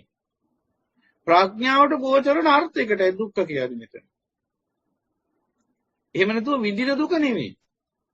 දැන් උදාහරණයක් ගමු. දැන් පොඩි ළමයි දැන් උණු දෙමව්පියෝයි ළමයි ටිකකුයි යනවා මුහුදු වෙරළට. ගිහාම පුංචි ළමයින්ගේ විනෝදය තමයි අර මුහුදු වෙරළේ වැලි මාලිගාවක් හදන එක. දැන් ඒ ළමයින්ට ඒක විනෝදයක්, සතුටක්. ඒක සතුටක් ඒ අයට. ඒක ලොකු විනෝදයක් ඒ අයට. හැබැයි දෙමව්පියෝ ඒ වෙලෙට සහසම්බන්ධ වෙන්නේ නැහැ. ඒ පැත්තකට වෙලා ඉන්නවා. ඇයි ඒ? ඒ අය දකින්න බොරු වැඩක්, බොරු දුකක් මේක. දැන් හැබැයි පොඩි ළමයින්ට මේක තේරුන්නේ නැහැ දුකක් කියලා. ඇයි ඒ? එයාලට ඒකෙන් සතුටක් ලැබෙනවා. එයාලටින් වින්දනයක් ලැබුණා. හැබැයි නිෂ්ඵල ප්‍රයෝජනයක්, නිෂ්ඵල දෙයක් කරේ, ප්‍රයෝජනයක් නැති දෙයක් කරේ, වැඩක් නැති දෙයක් කරේ, නිසරු දෙයක් කරේ, සාරයක් නැති වැඩක් කළේ, ගතයුත්තක් නැති වැඩක් කළේ. ඒ අර්ථයෙන් ඒක දුකයි. ඒ නිසා වැඩි හිටිය වෙලිමාලික හදන්න බොරු වැඩ. බොරු දුකක් විතරයි, වෙහෙසක් විතරයි තියෙන්නේ ඕකේ. කියලා අත්හැලා දාන්න. ඔබ දැකලා ඉති පුංචි ළමයි සබම් බෝල පුම්බන. දැන් ඒ අයට ඒක මහ විනෝදයක්. මහ සතුටක් ඒක. හැබැයි වැඩි හිටියොත් යන්නේ නැහැ වැඩේ කරන්න. ඇයි? බොරු වැඩක්. ඕක පුම්බන බෝලේ පුපුරු යනවා. ඉතින් ඕක පුම්බ සතුට වෙනවා, විනෝද වෙනවා. ඇති හරයක් නැහැ ඒක. ලැබිච්ච යහපතක් නැහැ ඒක. ඒ වැඩේ කරා කියලා ජාතියෙන්, ජරාවෙන්, ව්‍යාධියෙන්, මරණයෙන් නිදහස් වෙන්නේ නැහැ. කිසිම ප්‍රශ්නයකට උත්තර ලැබෙන්නේ නැහැ. නිකන් කාලේ කාදැමීමක් විතරයි. ඒ අර්ථයෙන් ඒක දුකක්. ඒ නිසා වැඩි හිටියෝ මේ මොඩ වැඩි කරන්න යන්නේ නැහැ. පොඩි ළමයින්ගේ ඥානෙ මොහුකුරා කියන නිසා පොඩි ළමයා බාලයෙක් නිසා පොඩි ළමයා යන වැඩි කරා. එතකොට ලොකු මිනිසෙකුත් ගිහිල්ලා සබම් බෝල පුම්බනවා දැක්කොත් අර මිනිස්සු අපහාස කරන්නත් පුළුවන්. අන්න බලහන් අරයා පොඩි ළමෙක් වෙන්න හදන යන දිවසේ මොකක් හරි යට අපහාසයක් කරන්නත් පුළුවන්. ඇයි ඒ? ඥානෙ මොහුකුරා ගියාට පස්සේ දකින්නවා බොරු වැඩ කරලා තේරුමක් නැහැ. කාර්යයක් නොලැබෙන්නා වූ නිසරු වැඩ කරලා තේරුමක් නැහැ. හැබැයි පොඩියවුන් බලන්න කරන්නෙම නිසරු වැඩනේ. සෙල්ලම් කරනවා කියලා කරන එක වැඩකවත් අර්ථයක් තියෙනවද? ඕම් පිට්ටු හදනවා කියයි, සෙල්ලම් ගෙවල් හදනවා කියයි. ඔය එකකවත් අර්ථයක් තියෙනවද? වැලි මාලිග හදනවා. ඒ කිසිම දෙයක තේරුමක් නැහැ. ඇයි ඒ? බාලයෝනේ. බාලයා කියන්නේ ඥානින් මොහුකුරා කිය නැති අය. අසේවනාච බාලාණං. දැන් මේක පුංචි ළමයි අසුරු කරන්න එපා කියලා නෙවෙයි. දැන් බාලයා කියවෙන් බුදු පියාණන් වහන්සේ වන්න බාලයා. අර ඉස්සෙල්ලා කිව්ව දෙයම තමයි. අනේ දැන් බාලයා කියන අර්ථය පදයට අර්ථයක් තියෙන ලෝකේ. ලෝකයා බාලයා කියලා කියන්නේ පුංචි ළමයි. බුදු පියාණන් වහන්සේ බාලයා කියලා කියන්නේ ඥානෙ මුහු පුරාගෙන ඉති මිනිස්සුන්. එහෙනම් දැන් මේ ලෝකේ අර බාලයා පුංචි ළමයා බාල වැඩ කරනවා. බාලකමට. ඒ කියන්නේ ඥානය මොහ කුරා නොගිය නිසා නොතේරුම් කමන කරන වැඩ තියෙනවා. සෙල්ලම් වැඩ. දැන් මේවා ලොකු අය යන්නේ නැහැ කරන්න. ඇයි? එයාගේ ඥානය මොහ කුරා ගිහිල්ලා. ඒ අය දකින්න මේකෙන් ප්‍රයෝජනයක් නෙමෙයි. සෙල්ලම් ගෙවල් හදනවා, කොම්පියුටර් හදනවා. මේවා තේරුම්න්නේ නැති වැඩ කියලා. ඒ නිසා ලොකු අය යන්නේ නැහැ වැඩ කරා. හැබැයි පොඩි කාට එක මහ විනෝදයක්, වින්දනයක්, සතුටක්. විනෝදාස්වාදයක්. හරි සතුටු වෙනවා. සෙල්ලම් ගෙවල් හදලා, කොම්පියුටර් හදලා උඩ පයින්නවා, පොඩි ගහනවා. දැන් එයාට ඒක සතුටක්, විනෝදයක්. දැන් දෙමව්පියෝ දකින්නවනේ මේ පොඩි කාට ඒක දුක. නමුත් ප්‍රඥාවට වැටෙනවනේ දෙමව්පියන්ට මේ පොඩි එකා නිකන් බොරු දුකක් විඳින්නේ කියලා. ඒ කියන්නේ අර්ථයක් නැති, හරයක් නැති નિසරු වැඩක් වෙනුවෙන් මේ වෙහෙසිලා සතුටු වෙන්නේ කියලා පේනවනේ වැඩිහිටියා. ඇයි ඒ වැඩිහිටියාගේ ඥානෙ මුහුකුරා කියන නිසා. එහෙනම් අන්න යමත් තේරුම් ගන්න ඕනේ මොකද්ද? මේ කාමය කියන එක දුකයි කියලා කියන්නේ හැඟීමෙන් නෙමෙයි ප්‍රඥාවෙන්. හැඟීමට දැනෙන දුකක් නෙමෙයි භාගතුන් වහන්සේ මේ පෙන්නන්නේ. ප්‍රඥාවට පේන දුකක්, වැටහෙන දුකක්. පඤ්ඤාවන්ත සයන් ධම්මෝ කිව්වේ ඒකයි. සබ්බේ සංඛාරා දුක්ඛාති යදා පඤ්ඤාය පස්සති. මේ සියලු සංඛාර, මේ සියලු රාග දේශ මොහ චේතනා දුක බව ප්‍රඥාවෙන් දකි. දැන් කෙනෙක්ගේ හිතේ රාග චේතනාවක් ඇති වෙනවා. රාග චේතනාවෙන් කටයුතු කරනවා. දැන් එයා රාග චේතනාවෙන් කටයුතු කරන්නේ සැප ලැබෙනවා කියලා හිතන්නේ. දැන් අන්තිමට ලැබෙන්නේ මොකක්ද කියලා බලන්න ඕනේ. දැන් සැප ලැබෙනවා කියලා හිතන් තමයි රාගෙන් ක්‍රියාත්මක වෙන්නේ. රාගෙන් කටයුතු කරන්නේ. රාගෙන් හිතන්නේ කියන්නේ කරන්නේ. ඉතින් රාගෙන් හදාගත්ත ලෝකයන්නේ මේ තියෙන්නේ. එහෙමනම් මෙන්න මේ රාගයෙන් කටයුතු කරනකොට හිතන්නේ සැප ලැබෙනවා කියලා. දැන් අර පොඩි එකා හිතන්නේ අර සෙල්ලම් ගෙවල් හදලා වැලි මාලිග හදලා කොම්පියුටර් හදලා සැප ලැබෙනවා කියලා. ලැබෙච්ච සැපක් නැහැ. නිරාර්ථක වැඩක් කරලා කාලේ කා දැම්මා. සමහරට මේ පොඩි එකා එහෙම මොදිදී පණ ගියා නම් හොක් ගාලා කරමින් හිටිය අඥාන වැඩක් නිසා ඊට අනුකූල භවයකටපත් වෙනවා. මොකද පොඩි එකා ලොකු මිනිහා කියලා හැම එකක් නැහැ සිතට. සිත හේතුඵල ධර්මතාව.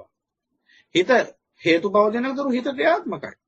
හිත විසින් කර්ම භවය හදනවා, කර්ම භවය විසින් පුනර්භවය හදනවා. ওই විදිහට යනවා සංසාරේ. එහෙමනම් අන්න ඒක තේරුම් ගන්න ඕනේ. එහෙමනම් අන්න අර බාලකමට අපට අර කරන දේවල් සතුටක් හැටියට පෙවුනට වැඩිහිටියන්ට පේනවා ඒක ඥානාර්ථයෙන් දුකක් බව. ඒ නිසා තමයි වැඩිහිටිය ඒ දේ කරන්න යන්නේ නැත්තේ.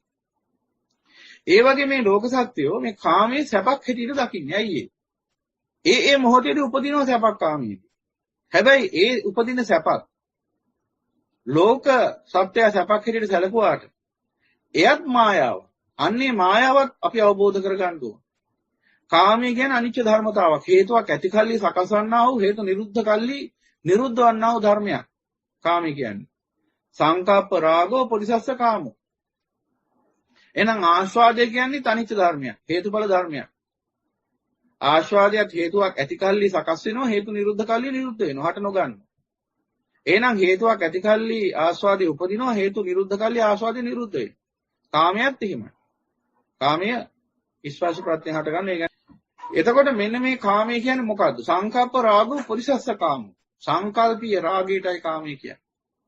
සංකල්පීය රාගය කියන්නේ මොකක්ද? දැන් අපි 10 දෙනෙක් අරගෙන බැලුවොත් 10 දෙනාගේ හිත්වල ආකාර 10ක සංකල්ප පවතිනවා.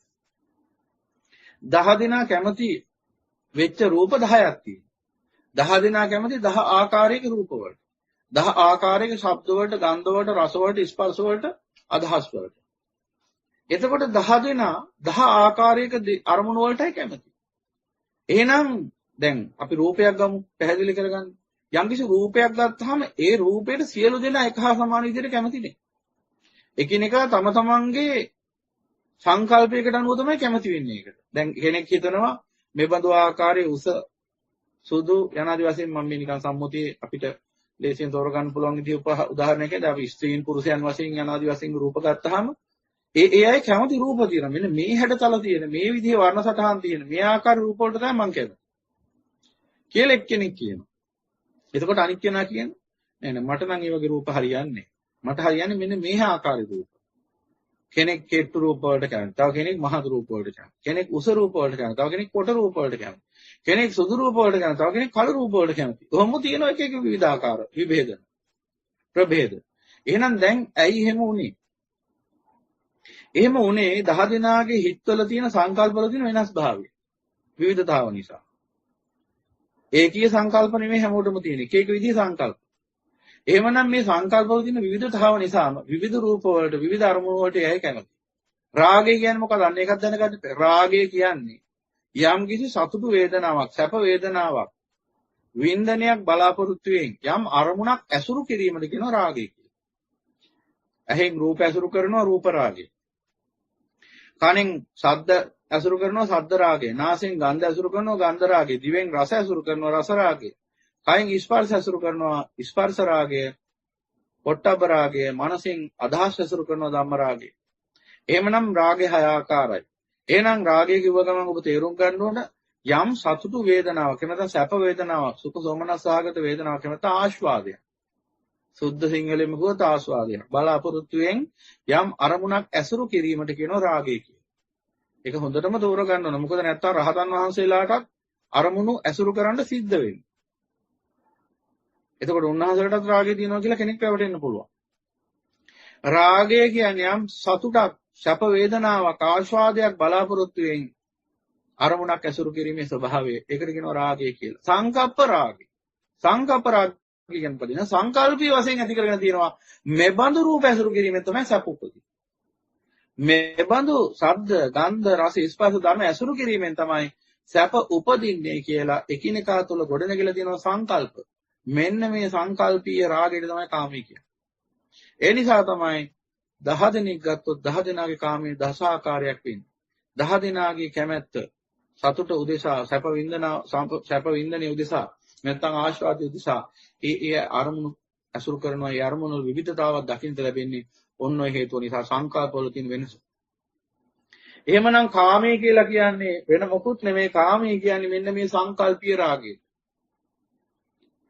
සංකල්පීය රාගයට මේක හොඳට තේරුම් ගන්න ඕන. කාමයේ කියන්නේ ලෝකේ තියෙන දෙයක් නෙවෙයි. දැන් අද අපි හිතන් ඉන්නකො කාමයේ කියන එක මේ පරිබාහිර ලෝකේ තියෙන දෙයක් කියලා. අපි කාමයේ හොයාගෙන යනවා ලෝකේ පුරා.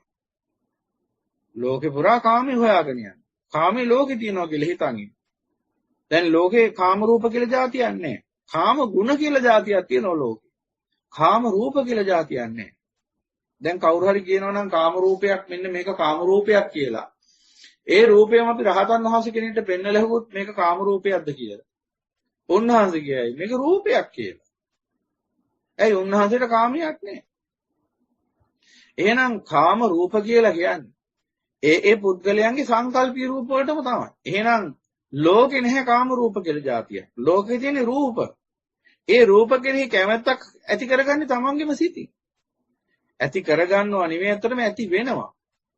කුඩා කාලේ ඉඳලා ජීවත් වෙද්දී ඒ මුණ ගැහෙන අරමුණු නිසාම හිතේ ඒ පුද්ගලයන්ගේ සිතේ සකස් වන්නා වූ යම්කිසි ආකාරයක සංකල්ප තමයි මේ කාමී කියලා කියන්නේ. එතකොට එහෙනම් ලෝකේ කාම අරමුණු කියලා જાතියක් නැහැ. කාම රූප නැහැ, කාම ශබ්ද නැහැ, කාම ගන්ධ නැහැ, කාම රස නැහැ, කාම ස්පර්ශ නැහැ, කාම අදහස් කියලා જાතියක් ලෝකේ නැහැ. සිතින් හදා ගන්නවා එහෙම සංකල්පීය දේවල්. මෙන්න මේවා කාම රූප, මේවා කාම ශබ්ද කියලා. රහතන් වහන්සේ කෙනෙක්ට ওই ටික ගැනලා මුණ ගැස්සෙවොත් උන්වහන්සේ කියයි කාම ඕක රූප ශබ්ද ගන්ධ රස ස්පර්ශ විතරයි. ධම්ම විතරයි. ඔය ගන්න හරියක් නැහැ. ඔය කාමී කියලා පනවන තැනක් නැහැ කියලා. එහෙනම් කාමී කියන්නේ හොඳට තේරුම් ගන්න ඕන. කාමී කියන්නේ එකිනෙකාගේ සිත්වල ගොඩනැගිලා තියෙන සංකල්පයක්. එහෙමනම් මෙන්න මේකෙන් නිදහස් වෙන්න පුළුවන් ලේසියෙන්. එහෙමනම් මෙන්න මේ කාමය එහෙම නැත්නම් මේ හිතේ ගොඩනැගිලා තියෙන මෙන්න මේ සංකල්පීය රාගය කොහොමද සත්‍යයට දුක උරුම කරලා දෙන්නේ කියලා නුවණින් දකින්න ඕන. අන්න එදාටයි කාමයේ දුක බව අවබෝධ වෙන්නේ. එසේ නොමැතිව කොච්චර කිව්වත් මේක වැටහෙන්නේ නැහැ කෙනෙක්ට. බෑ අපි උදාහරණයක් ගමු. හොඳ උදාහරණයක්. දැන් ඔන්න තරුණයෙක් ඉන්නවා. මේ තරුණයාගේ හිතේ ඇති වෙලා තියෙනවා මෙබඳු අදහසක් කුඩා කාලේ ඉඳලම ඔහු දෙමව්පිය ඇසුරේ වැඩිනකොට සහෝදර සහෝදරිය ඇසුරේ වැඩිනකොට ඥාති හිත මිත්‍රාදීන් ඇසුරේ වැඩිනකොට ගුරු දෙගුරුන් ඇසුරේ වැඩිනකොට සමාජයේ ඉන්නා වූ අනිකුත් වූ සමාජ වැසියන් පුරවැසියන් ඇසුරු වැඩෙනකොට ඒ තරුණයාගේ හිතේ කුඩා දරුවෙක් වශයෙන් ඉඳලා ඒකම යෞවනයට ඇවිල්ලා ඊට පස්සේ තාරුණ්‍යයට ඇවිල්ලා දැන් ඉන්නවා තරුණයෙක් වෙලා මේ තරුණයාගේ හිතේ පොඩා කාලේ ඉඳලා මේ විදිහට ක්‍රමානුකූලව වැඩෙනකොට ඒ අහපු දැකපු දේවල් ඔස්සේ ඒ ස්පර්ශ වෙච්ච අරමුණු ඔස්සේ ක්‍රමානුකූලව සංකල්ප ටිකක් සමුදේ වුණා සකස් වුණා. ඒ සංකල්ප අතර තිබුණා මෙන්න මේ ආකාරයේ හැඩතල තියෙන, මේ ආකාරයේ ගමන් රටාවක් තියෙන, මේ ආකාරයේ කතා විලාසයක් තියෙන, මේ ආකාරයේ ලක්ෂණ සහිත, මේ ආකාරයේ පැහැයක් සහිත, වර්ණ සටහන් සහිත රූපයක් තමයි සැප රූපයක් කියන්නේ කියලා. දැන් අපි ඔක සුද්ධ සිංහලෙන්ම කිව්වොත් තරුණයෙක් ගත්තාම තරුණයෙක්ගේ හිතේ හෝ තරුණියකගේ හිතේ තියෙන සිහින රූප, සිහින කුමාරයා, සිහින කුමාරි කියලා අපි කියනවා හරිය. නැත්නම් හිතේ ඉන්න කෙනා. නැත්නම් පරමාදර්ශී රූපේ මොන හරි එකක් කියන්න පුළුවන් කෙනෙක්ට. මෙන්න මේ දැන් අපි හිතේ ඉන්න කුමාරිය, සිහින කුමාරිය කියලා කිව්වා. දැන් මෙන්න මේ තරුණයාගේ හිතේ කුමාරියක් නැත්නම් සිහින කුමාරියක් පිළිබඳ රූපයක් සකස් වෙලා තියෙනවා. මෙන්න මේ බඳු ආකාරයේ හැඩතල සහිත, වර්ණ සටහන් සහිත, අංග ලක්ෂණ සහිත රූපයක් තමයි සැප රූපයක් වෙන්නේ. එබඳු රූපයකට තමයි මම කැමති. එබඳු රූපයක් ඇසුරු කරන්න ලැබුණොත් තමයි මට සැප උපදින්නේ අනාදි වශයෙන් ඔහුගේ හිතේ ගොඩ නැගිලා තියෙනවා සංකල්පීය රාගය. අන්න ඔහුගේ කාමී. දැන් ඔන්න ඔය සංකල්පීය රාගින් යුක්ත ඔය තරුණයා සාමාන්‍ය එදිනෙදා ජීවිතේ දැන් වැඩ කටයුතු වල නිරත වෙනවා. ඒ විපාක ලෝකේ ඇසුරු කරනවා. මේ විපාක ලෝකේ ඇසුරු කරමින් මේ එදිනෙදා තමන්ගේ ජීවිතේ වැඩ කටයුතු කරමින් ඉන්න මේ තරුණයාට විපාක අරමුණු වශයෙන් ඇහැට රූප, කනට ශබ්ද, නාසයට ගන්ධ, දිවට රස, කයට ස්පර්ශ, මනසට අදහස් යන ආදී වශයෙන් 6 ආකාරයකට අරමුණු මුණ ගැහෙනවා. ඒ අතර විපාක අරමුණු වශයෙන් රූපත් මුණ ගැහෙනවා. දෙනෝ 1000ක් රූප උට දකින්න ලැබෙනවා. ඒ දෙනෝ 1000ක් රූප අතර උට අන්න එක රූපයක් පේන්න තියෙනවා. අර හිතේ ගොඩනැගිලා තියෙන සිහින කුමාරියගේ රූපේ. අර ඔහුගේ හිතේ සකස් වෙලා තියෙන සංකල්පය උට දැනෙනවා. විඥාණයෙන් දැනෙනවා ඒක. මොකද මේ බඳු අංග ලක්ෂණ සහිත රූපයකට මගේ හිත මනාපයි කිය. අන්න සිතේ තමයි එන රූපي තිබිලා තියෙන්නේ. ඒ සිතේ තියෙන රූපේ සිතනේ හඳුනන්නේ. ස්පර්ශ වෙනකොට මොකද වෙන්නේ? දැන් බලන්න ඕන මොකද වෙන්නේ කියලා. මේ තුච්ච නින්දිත සිත මොකද්ද කරන්නේ කියලා හොඳට බලා ගන්න. එතකොට තමයි ඔබට තේරෙන්නේ කාමයේ දුකක් කියන්නේ ඇයි කියලා. එතකොට පුළුවන් මේ සියලු ව්‍යසනයන්ගෙන් අත මිදලා සදාතනික පරම ශාන්තිය උරුම කරගන්න. හිතේ හටගන්නේ කුමක්ද මුලින්ම? දැන් අර තරුණයාගේ හිතේ තිබුණා මෙබඳු රූපයක් දුටුවා, මෙබඳු රූපයක් මුණ ගැහුනොත් මට සැප උදා වෙනවා කියලා. එහෙම හිතාගෙන ඉන්නකොට දෙනෝ 1000ක් රූප අතරේ ඔහුට යම් ආකාරයකින් එබඳු රූපයක් දකින්න ලැබෙනවා. දැන් එබඳු රූපයක් දකින්න ලැබුණාම මොකද වෙන්නේ? ඉස්සෙල්ලම හිතේ හටගන්නේ මොකද්ද කියලා ඔබෙන් අහුවොත් මොකද්ද ඔබ දෙන උත්තරේ? ඔබ নানা ප්‍රකාර උත්තර දෙනවා උතන. සමහරුගේ ඇල්මක් ඇති වෙනවා, කැමැත්තක් ඇති වෙනවා, ආසාවක් ඇති වෙනවා නේද? ඒ සියල්ල දෙවනුවයි ඇති වෙන්නේ. ඉස්සෙල්ලම ඇති වෙන්නේ මොකක්ද? ඉස්සෙල්ලම ඇති වෙන්නේ සතුට. යංකෝ චක්කුම් පටිච්ච උප්පජ්ජති සුඛං සෝමනසං යං චක්කුස්සාසාදු. ඇහැ අර හිත ප්‍රිය කරන රූපයක් ස්පර්ශ වෙච්ච ගමන් හිතේ හට ගන්නවා. ස්පර්ශ කරපු ගමන් හිතේ හට ගන්නවා සතුටක්. මෙන්න මේකට තමයි කියන්නේ සුඛං සෝමනස්සං අයං චක්කුස්සාසාදු. ඒ සුඛ සහගත කියන්නේ සැප සහගත සෝමනස්ස සතුට. සැප සහගත සතුටු වින්දනයට තමයි කියන්නේ ආස්වාදය කිය. එහෙනම් ඒක ඇහැ කන නාසය දිව ශරීර මනස කියන හයෙන්ම හට ගන්න ආස්වාදය. යංකෝ චක්කුම් පටිච්ච උප්පජ්ජති සුඛං සෝමනස්සං අයං චක්කුස්සාසාදු. ඇහැ අර රූපයත් එක්ක ස්පර්ශ වෙනකොටම සිත ඇතුලේ තියෙනවා මෙබඳු රූපයක් සැප රූපයක් කියලා සංකල්පයක්. එහෙනම් මේ සංකල්පීය රාගයෙන්ම තමයි රූප ස්පර්ශ වෙන්නේ. ස්පර්ශ වෙනකොටම හිතේ හට ගන්න සතුටක්. සතුටක් හටගත්ත ගමන් දැන් මේ තරුණයාට රූපේ දැක්කම ආස්වාදයක් දැනෙන්න. ඒ රූපේ දකින්නකොටම හිතේ හට ගන්නවා සෝමනස්සාගත සුඛ වේදනාවක් කියලා ආස්වාදයක්. දැන් මොකද්ද වෙන්නේ කියලා තේරු කරන් ඉස්සෙල්ලා එතන සිද්ධ වෙන තක්කඩි වංචනික වැඩේ පැහැදිලි කරලා දෙන්න. හොඳට මේ බණ ටික අහන්න. මේ ධර්මයේ හොඳට ඔබට අවබෝධ වුණාම ඔබ මේ සංසාර ගැටින් සංසාර විපත්තියෙන් අනිවාර්යෙන් මිදෙනවා. මේ මායя ගැටෙන් නිදහස් වෙනවා. මායя ගැටේ ගහලා තියෙන තැනම. දැන් මේ තරුණයා මේ රූපේ දැක්කහම ඒ තරුණයාගේ හිතේ සතුටක් ඇති වුණා. තුච්ච නින්දිත සිත මොකද කරන්නේ මේ වෙලාවේදී? මේ සතුට පිළිබඳ මිත්‍යාවක් ඇති කරනවා මේ පුද්ගලයා තුළ. කොහොමද? මේ සතුට කොහේ තිබුණා කියලාද මේ සිත පෙන්වන්නේ? මේ සතුට අනර රූපේ තියෙනවා කියලා පෙන්නනවා. අනර රූපේ තමයි සතුට තියෙන්නේ. නමුත් ඇත්තට මේ සතුටේ රූපෙත් නෙවෙයි තියෙන්නේ. සිතෙත් නෙවෙයි තියෙන්නේ. එහෙනම් කොතනද තියෙන්නේ? ඒ රූපයත් ඒ සිතත් සංකල්පී රාගින් ස්පර්ශ වෙන තැන. ස්පර්ශය තුලයි සතුට තියෙන්නේ. එහෙම නැතුව ඒක රූපෙත් නෑ. රූපේ කියන අන්තෙත් නෑ. සිත කියන අන්තෙත් නෑ. ඒ රූපයත් ඒ සිතත් සංකල්පීය රාගින් ස්පර්ශ වෙන ස්පර්ශය තුලයි නිමේෂය තුලයි සතුට තියෙන්නේ. හැබැයි තුච්ච නින්දිත සිත මොකද කරන්නේ? ඒ පුද්ගලයාව රවට්ටනවා ඔය සතුට තියෙන්නේ අනර රූපය තුලයි කියලා. එතකොට ඔහු මුලාවටපත් වෙනවා. ඔහු මුලාවටපත් වෙලා ඔහු හිතනවා මේ සතුට තියෙන්නේ මේ රූපේ. එහෙනම් මේ රූපේ මම අත්පත් කරගන්න ඕන. දැන් මොකද වෙන්නේ? ඒ සැප වේදනාවට සහ ඒ සැප වේදනාව ජනිත කරන්න උපකාර වෙච්ච අර රූපය ගැන මෙන්න මේ සිතේ හටගන්න ඇල්ම. පටිසමුපාදේ මේ එක්තරා දුරකට ගිහිල්ලා මේ කියන්නේ. දැන් ඔන්න ඔය ස්පර්ශ වෙන මොහොතේ තමයි කියන්නේ පස්සපච්චය. ස්පර්ශ ප්‍රත්‍යයෙන් කියලා දැන් ඔන්න ඊළඟ කියනවා පස්සපච්චය වේදනා. ස්පර්ශ ප්‍රත්‍යයෙන් වේදනාව සකස් වුණා. දැන් මොන ස්පර්ශද කියලා බලන්න ඕන. ස්පර්ශ ආකාර තුනයි. රාග සම්පස්සය, ද්වේෂ සම්පස්සය, මෝහ සම්පස්සය. ඒ කියන්නේ හිත රාගයනුත් රූප ස්පර්ශ කරනවා. ද්වේෂයනුත් රූප ස්පර්ශ කරනවා. මෝහයනුත් රූප ස්පර්ශ කරනවා. දැන් මේ මොහොත මොකක්ද? රාගෙන් ස්පර්ශ කරන මොහොත. අනිත් දෙක අපි පොඩ්ඩක් පැත්තකින් තියමු. ඔක්කොම එක සැරේ විග්‍රහ කරන්න ගියොත් කියන දේ තේරෙන්නේ නැතු යනවා. එහෙමනම් දැන් මේ වෙලාවේ අපි සලකා බලන්නේ රාග සම්පස්සය ගැන විතරයි. අර මොකද රාග සම්පස්සය කිව්වේ? අර සංකල්පීය රාගයෙන් රූප ස්පර්ශ වෙන මොහොත. මෙන්න මේක තමයි පස්සපච්චය කියලා ඔය කියන්නේ.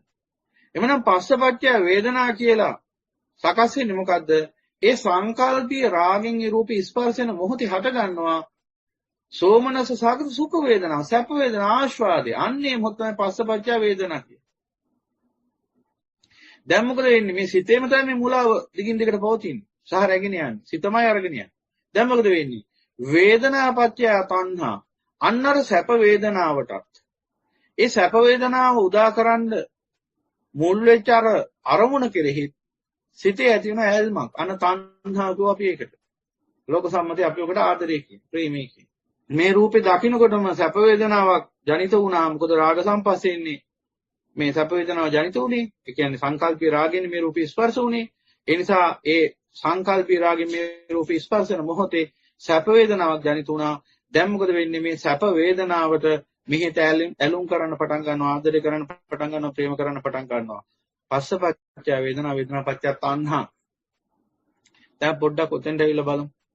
දැන් අර හිත අර රූපෙට ඇලුම් කරන්න ගත්තා. දැන් ආදරය කරන්න පටන් ගත්තා. ඇයි ඒ? සැපක් බලාපොරොත්තු වෙයි. සැපයක් බලාපොරොත්තු වෙයි. සැප ලැබෙයි කියලා හිතා. මේ ලෝකේ හැම මිනිහෙක්ම මේ හැම වැඩක්ම කරන්නේ සැපක් ලබා ගන්නනේ. සැප ලබන්නේ. සැපයටපත් වෙයි කියලා හිතන්නේ. දැන් අර රූපේට අර හිත ඇලුම් කරන්නේ ඇයි? සැප ලැබෙයි කියලා. ඇයි? සංකල්පයක් මොහොත තුල තිබුණානේ. මෙබඳු හැඩතල තියෙන, මෙබඳු අංග ලක්ෂණ, මෙබඳු වර්ණ සටහන් තියෙන රූපයක් සැප රූපයක් කියලා. දැන් මේ රූපෙනි මෙච්චර කාලයක් හෙව්වේ ලෝකේ. දැන් විපාක ලෝකයේ තුලදී රූපේ දැක්කානේ. දැන් මොකද උනේ? දැන් සැප ලැබුණානේ. දැන් ඒ නිසා මොකද වෙන්නේ? සැපේට ආදරය කරන්න පටන් ගන්නවා. සැප දෙනවනේ. සැප ලැබෙනවනේ. දැන් ඉතින් ඒකට ආදරය කරනවා. ලෝක සම්මතිය ඔච්චරයි කතාව. එතනින් එහාට වෙන්නේ මොකද කියලා ලෝකයා දන්නේ. අසිරිමත් වූ සම්මා සම්බුදු පියාණන් වහන්සේ කෙනෙක් ලෝකේ පහළ වෙන්නේ ඒකයි. පේන දෙයට වඩා නොපෙනෙන දෙය මේ ලෝකේ වැඩි. ඒ නොපෙනෙන යථාර්ථය වෙනලා දෙන්නයි උන්වහන්සේ පහළ වෙන්නේ. එහෙනම් දැන් මොකද්ද එතන වෙන්නේ? එතන වෙන්නේ ඒ සැප වේදනාවට හිත ඇලුම් කරන්න පටන් ගත්තා. ඊට පස්සේ මොකද වෙන්නේ?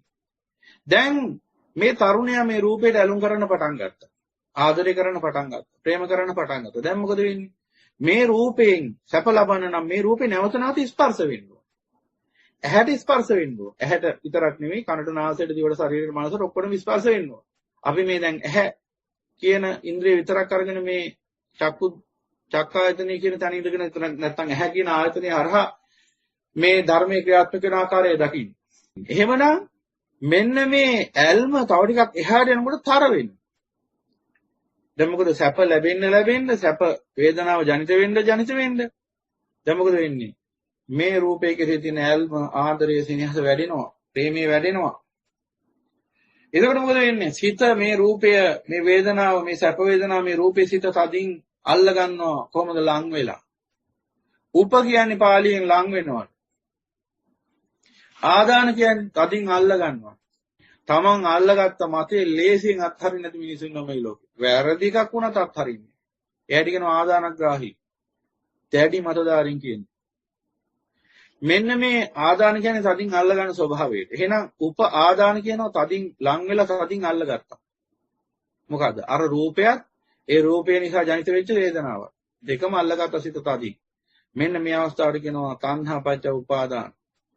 දැන් මොකද වෙන්නේ?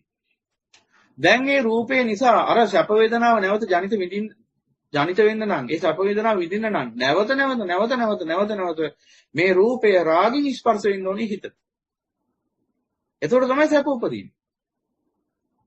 යම් හේකින් මේ රූපය රාගින් ස්පර්ශ නොවි ද්වේෂයෙන් ස්පර්ශ වුණොත් අන්න එදාට නෙතට උලලක් වෙච්ච රූපය කඳුලක් වෙනවා. එහෙනම් ස්පර්ශය දිගින් දිගටම රාගයෙන් වේදෙන්නට ඕන. එතකොට තමයි මේ රූපේ සැප රූපයක් එන්නේ. ද්වේෂයෙන් එච්ච දවසට ප්‍රේමයයි වෛරයයි අතරේ වෙනස කෙස් ගසකට සමයි කියලා දැනගන්න. ද්වේෂයෙන් ස්පර්ශ වෙච්ච දවසට ඒ රූපේ. එහෙමනම් ඒ රූපය රාගින් ස්පර්ශ වෙනකන් ඒක සැප රූපයක්. දැන් එහෙමනම් දැන් මුලින්ම සංකල්පීය රාගයෙන් යුක්තව මේ බදු රූපයක් මුණ ගැහිම සැපයි, මේ බදු රූපයක් හිමීම උරුමීම සැපයි කියලා සංකල්පයක් තිබුණා. ඒ සංකල්පයෙන් ජීවත් වෙද්දී සංකල්පයතෝ ජීවත් වෙද්දී එක්තරා දවසක විපාක කර්මණක් වශයෙන් මේ බදු රූපයක් මුණ ගැහුණා. ඒ රූපය මුණ ගැහිම නිසා සැප වේදනාවක් හටගත්තා. ඒ සැප වේදනාවට සිත ඇලුම් කරන්න පටන් ගත්තා. ඒ සිත ඇලුම් කළ සිත විසින් ඒ රූපේ තදින් බැඳලා අල්ලගත්තා. ඊට පස්සේ බැඳගත්තා. දැන් මොකද වෙන්නේ? දැන් නැවත මේ ආස්වාද විඳින්න ඕන. දැන් මෙතන අපි මේ තාම කතා කරමින් යන ලෝකේ වැඩපිළිවෙල. දැන් ලෝකයේ වැඩපිළිවෙල ලෝකයි. හැබැයි උතනින් එහාට සිත ඇතුලේ සිද්ධ වෙන ක්‍රියාදාමයේ උන් දකින්නේ නැහැ. ඒ නිසා මොකද වෙන්නේ? ලෝකේ වැඩපිළිවෙල ඇතුලේ අතරමං වෙනවා, මුලාවටපත් වෙනවා. ඒ කොහොමද? දැන් මේ රූපේ නැවත ස්පර්ශ කරන වාරයක් ගානේ මොකක්ද උපදින්නේ? සැප. එහෙමනම් එතනම පැහැදිලි යමක් මොකක්ද? මේ රූපය තුලින් සැප විඳින්න නම් නැවත මේ රූපේ රාගින් ස්පර්ශ වෙන්න ඕන. එහෙමනම් ඒ රූපේ හේතු කරගෙන දැන් ඔහුගේ හිතේ රාග චේතනා සකස් වෙනවා. ඒ කිව්වේ රාග අபிසංකාර සකස් වෙනවා. රාග අபிසංකාර කියලා જાතියක් නැහැ. අතම ලෝභ සංකාර. නමුත් අර ලෝභ අලෝභ කියලා සිත් දෙකක් ඉදලා තියෙනවා. මේ දෙකටම පොදුයි රාගය කියන නිසා අපි රාග සංකාර කියලා එක කියමු ලේසියෙන් තෝරගන්න. ඊට පස්සේ මොකද වෙන්නේ? එතනින් අතර වෙනවද? නැහැ. දැන් මේ රූපය මම කියලා මගේ කියලා අත්පත් කරගෙන ඉන්නේ. කුමන හෝ ආකාරයකින් නීතියෙන් හෝ රැහැනකින් හෝ සම්මතයෙන් හෝ අසම්මතයෙන් හෝ මොන ක්‍රමින් හරි. ඒ නිසා මොකද වෙන්නේ දැන්? මේ රූපේ නිසා දැන් රාග චේතනා සකස් වෙනවා. ඒ වගේම ඒ රූපේ නිසා ඔහු ලබන යම් ආස්වාදයක් ඇත්නම් ඒ ආස්වාදයට දැන් යම් ආකාරයකින් සමාජයෙන් ආවොත් යම්කිසි ප්‍රතිවිරෝධයක් කාගෙන් හෝ ප්‍රතිවිරෝධයක් එරිහිවීමක් ආවොත් සතුරු බලපෑමක් ආවොත් කවුරු හරි ඔහුගේ ආස්වාදයට වළකපුවොත් කවුරු හරි ඔහුගේ ආස්වාදය වැළැක්වුවොත් ඒකට අවහිරතාවක් පෑවොත් බාධා කළොත් දැන් මොකද ඇති වෙන්නේ? ද්වේෂ චේතනා සකස් වෙනවා, ගැටෙන්න පටන් ගන්නවා. අර මස් කටුවකට පොර කන බල්ලෝ වගේ මස් කැටියකට පොර කන උකුස්ස වගේ මේ කාම නිසා ලෝකයා සටන් වදිනවා කියලා භාගතුන් වහන්සේ දේශනා කරනවා. අන්න ඒ විදිහට දැන් ද්වේෂයෙන් අරගල කරන්නත් පටන් ගන්නවා. සමහරවිට තමන්ගේ දෙමව්පියොත් එක්ක මට බණ කියන වාරයක් ගන්න සිහි වෙන සිදුවීමක් තියෙන රත්නපුරේ. අවුරුදු 18ක තරුණෙක්. ඒ අසරණ අම්මා කුසේ තියාගෙන මාස 10ක් හදලා ඒ ශරීරයේ තියෙන ලේ ධාතුවත් ඒ පෝෂණීය ඕජාවත් ඔක්කොම ටික දීලා පෝෂණය කරලා හදලා වඩලා අනන්ත දුක් විඳලා නොකානුපී ඉඳලා පෝෂණය කරලා අවමන් නින්දා විදලා පෝෂණය කරලා අනන්ත දහදුක් විඳලා මහ පොළොව නූහුලන දුක් විඳලා ඒ අසමජ්ජාති තරුණයා හැදුවා. ඌට අවුරුදු 18ක් විතර වෙනකොට කෙල්ලෙක් එක්ක යාළු වුණා. එතකොට මොකද වෙන්නේ? සැප වේදනාව ලොකුයි ඔක්කොටම වඩා අම්මටත් වඩා. අම්මා එපා ඔය සම්බන්ධය නවත්තපන් කිව්වා. ඇහුවේ නැහැ. දිගටම අම්මා කිව්වා සම්බන්ධය නවත්තපන් කියලා. මොකද ඒ තරුණයා හදන්න විඳ දුක දන්නේ අම්මා. ඒ නිසා මොකක් හෝ හේතුවක් නිසා ඒ සම්බන්ධයට අම්මා කැමති වුණේ නැහැ. දැන් මොකද වෙන්නේ? මේ තුච්ච නින්දිත සිත ආස්වාදය අහිමි වෙයි කියලා බය වෙනවා. දැන් ගැටෙන්න පටන් ගන්නවා හිත. ඇත්තටම මෙතන තියෙන පින්තුනේ සිත පිළිබඳ ප්‍රශ්නයක්. නමුත් අපි අසරණ තරුණයාට අර සිත මම කියලා මගේ කියලා ගතියුත්තක් නොවේ. ඒ බව නොදන්න නිසා ඒක විනාශයටපත් උනේ. අපි හොට දඬුවම් දීලා හරියන්නේ නැහැ. නමුත් ඒ ධර්මය අවබෝධ නොකරපු නිසා ඔහුට ඒ දඬුවම උරුම වෙනවා. ඒකට කරන්න දෙයක්වත් නැහැ. මොකද සිත මම කියලා හිතන් ඉන්නේ. ඉතින් ඒ නිසා හිතින් කරපු වැරද්දට දඬුවම් විඳින්න ඕන ඔහු. එසේ නොවුන නම් ඉතින් රහතන් වහන්සේ කෙනෙක් වෙන්න පුළුවන් වාසනාව උදා කර ගන්න යම් දවසක ධර්මය අවබෝධය ඇති කරගත්තා නම් සිත මගේ නෙවෙයි මේ කයත් මගේ නෙවෙයි මම කියලා මගේ කියලා ගතියුතු මේ නාම රූප ධර්ම නොවේ මේවා කියලා අවබෝධයෙන් ඒ සියල්ල පිළිබඳ දින සංදරාගේ හිතින් පැහැර කරලා දැම්මා. එසේ කරගන්න හැකියාවක් නැති නිසා මොකද කරේ? අම්මා ඔය ආස්වාදය අතහැරපන්නේ නැත්නම් තරුණිය අතහැරපන් කිව්වහම හිත කිපිලා මන්නෙන් ගහලා අසරණ අම්මා මරලා දැම්මා. ආනන්තරික පාප කර්මයක් කරගත්තා. අවිචි මහ නිරයට යන්න පාර කපා ගත්තා ආස්වාදය නිසා. එතකොට අන්න ආස්වාදයට පහර වැදුනොත් රාග චේතනාවෙන් සොයන ආස්වාදයට පහර වැදුනොත් දැන් ඔන්න හට ගන්න ඊළඟ දේශ චේතනා. දැන් එනං අන්න අර තරුණිය නිසා රූපේ නිසා ඔන්න දැන් රාග චේතනා සකස් වුණා. ද්වේෂ චේතනා සකස් වුණා. එච්චරයිද? නෑ. දැන් තව මොනවද හටගන්නේ? තවත් හට ගන්නවා චේතනාව. මොකද්ද? දැන් මේ රූපේ මට අහිමි වෙයිද? වෙන එකෙක් පැහැරගෙන යයිද? වෙන එකෙක් යාළු වෙයිද? මේ දිගේ කැඩෙයිද? නැත්නම් මේ තරුණියගේ රූපේ මොකක් හරි හේතුවකින් වෙනසෙයිද? ලෙඩ වෙයිද? කැඩෙයිද? බෙදෙයිද? මැරෙයිද? කුමන උපද්‍රවයකට අනුසුරකට ලක් වෙයිද? අනාදි වශයෙන් හැමතිස්සෙම හට ගන්නව භය. යම් යම් ඒ රූපේ විචලතා හට ගන්නකොට ඒ රූපේ සහ ඒ තරුණියගේ යම් යම් විචලතා හට ගන්නකොට චපලකම් ඇති වෙනකොට හට ගන්නවා ශෝකය. ඊළඟට ඒ බඳු දේවල් ඉදිරියේ සිද්ධ වෙයි කියලා හට ගන්නවා සැකේ විචිකිච්ඡාව. ඒ ගැන හිතමින් ඉන්නකොට ඇති වෙනවා අසහනිය ආතතිය. තවදුරටත් ගැඹුරට ඒ ගැන හිතන්න ගියාම විෂාදයක් ඇති වෙනවා. ඊට පස්සේ ඒ රූපේ අනිකුත් රූපات එක්ක සංසන්දනය කරනවා. අනිකුත් පුරුෂයන්ගේ බිරින්දෑවරුන් එක්ක ප්‍රේමවන්තයන් එක්ක සංසන්දනය කරනවා. එතකොට මොකද වෙන්නේ? තමන් අර හොඳයි මනාපයි කියලා ගත්ත රූපය අනිකුත් රූපයන්ට වඩා කාමගුණින් ඉහළ නම් අන්න ඇති වෙනවා මගේ රූපය මං ආදරය කරන්නේ මම බැඳලා ඉන්නේ ලොකු හොඳ කෙනෙක් ලස්සන කෙනෙක් උඹලගේ වට වඩා මේක විශේෂයි උඹලගේ රූප වලට වඩා මේ රූපේ ලස්සනයි මනාපයි ප්‍රියයි යනාදි වශයෙන් මනින්න පටන් ගන්නකොට ඇති වෙනවා මානිය අහංකාර උඩොක්කම. එහෙනම් ඒ සිතේ දැන් හට ගන්න ශෝකය භය ත්‍රාසය තැති ගැනීම විචිකිච්ඡා සැකය ආතතිය විසාදය අසහනිය අහංකාරකම උඩුම්කම මානිය මේ ඔක්කොම ඒ ඔක්කොටම පොදුයි කියන මෝහය කියලා මෝහ චේතනා. එහෙනම් දැන් අන්නර ආස්වාද බලාපොරොත්තුවේ ලං කරගත්ත රූපේ නිසා රාග චේතනා ඇති වෙනවා, ද්වේෂ චේතනා ඇති වෙනවා, මෝහ චේතනා ඇති වෙනවා. චේතනහම් බික්කවේ කම්මං වදාමි. ඒ චේතනාවක් පාස අක්ෂණයක් පාස කර්මී රැස් වෙනවා. නානාක්ෂණික කර්ම ශක්තිය කිව්වේ ඒක. දැන් මොකෝ වෙන්නේ? ඒ තරුණයා දන්නේ ආදරය කරනවා කියලා විතරයි. ඒ තරුණයා දන්නේ පැමිණි දුක් පැණි රසයි කියලා විතරයි. පැමිණි දුක් ගිනි රසයි කියලා දැනගන්නවා කවදාද දවසක මරණයෙන් පස්සේ. එතකොට ප්‍රමාදයි. දැන් පැමිණි දුක් පැණි රසයි. කොහොම තමයි ජීවිතේ කාටද ඉතින් ඔය උරුමයි. අනාදි වශයෙන් ඔලොමොට්ටලයන්ගේ ලෝක අදහස් පිළි අරගෙන දුක සාධාරණීකරණය කරනවා. ඇයි ආස්වාදයේ හේතුවෙන් හිතටම මුලා වෙලා. තුච්ච නින්දිත හිතේ වහලෙක් වෙලා ඒ දුක සාධාරණීකරණය කරනවා. සාධාරණීකරණය කර දුකම සොයන. දැන් මොකද වෙන්නේ? මේ තරුණේ ආස්වාද විඳින්න ගිහිලා මේ රූපෙන් දැන් රාග චේතනා උපදිනවා, දේශ චේතනා උපදිනවා, මොහ චේතනා උපදිනවා. එච්චරයි. ඒ තරුණයා දන්නේ ඊට වඩා දෙයක් දන්නේ නැහැ. එතනින් එහාට මොකද වෙන්නේ කියලා ඔහු දන්නේ නැහැ. ඒ බව දන්නේ අපගේ අසිරිමත් වූ මහා ශාස්ත්‍රවරයන් වහන්සේ භාග්‍යතුන් වහන්සේ. උන්වහන්සේ පෙන්නනවා ඔන්න ඔය උපදින රාග දේශ මොහ චේතනා. ඒ දැඩි බැස ගැනීම නිසා හිතේ මේ රූප වේදනා සංඥා සංකාර විඥාන යන ආදී වශයෙන් ඒ ස්කන්ධයන් බැහැ ගැනීම නිසා හිතේ තදින් අල්ලා ගැනීම නිසා හිතේ හට ගන්නා මොහොතක් පාසා රාග දේශ මොහ චේතනා. අන්නේ රාග දේශ මොහ චේතනා තුලින් උපදින්නා කර්ම ශක්තිය බැහැ ගන්නවා. ඒ සිතේම කර්ම භවයේ අන්නේ අවස්ථාවට කියන උපාදාන පත්‍ය භව. උපාදාන වෙච්ච ඒ රූප වේදනා සංඥා සංකාර විඥාන නිසා නැත්නම් සුද්ධ සිංහලක පංච උපාදානස්කන්ධ නිසා හට ගන්නා කර්ම භවයේ උපාදාන පත්‍ය භව. දැන් කර්ම භවය හදාගත්තා.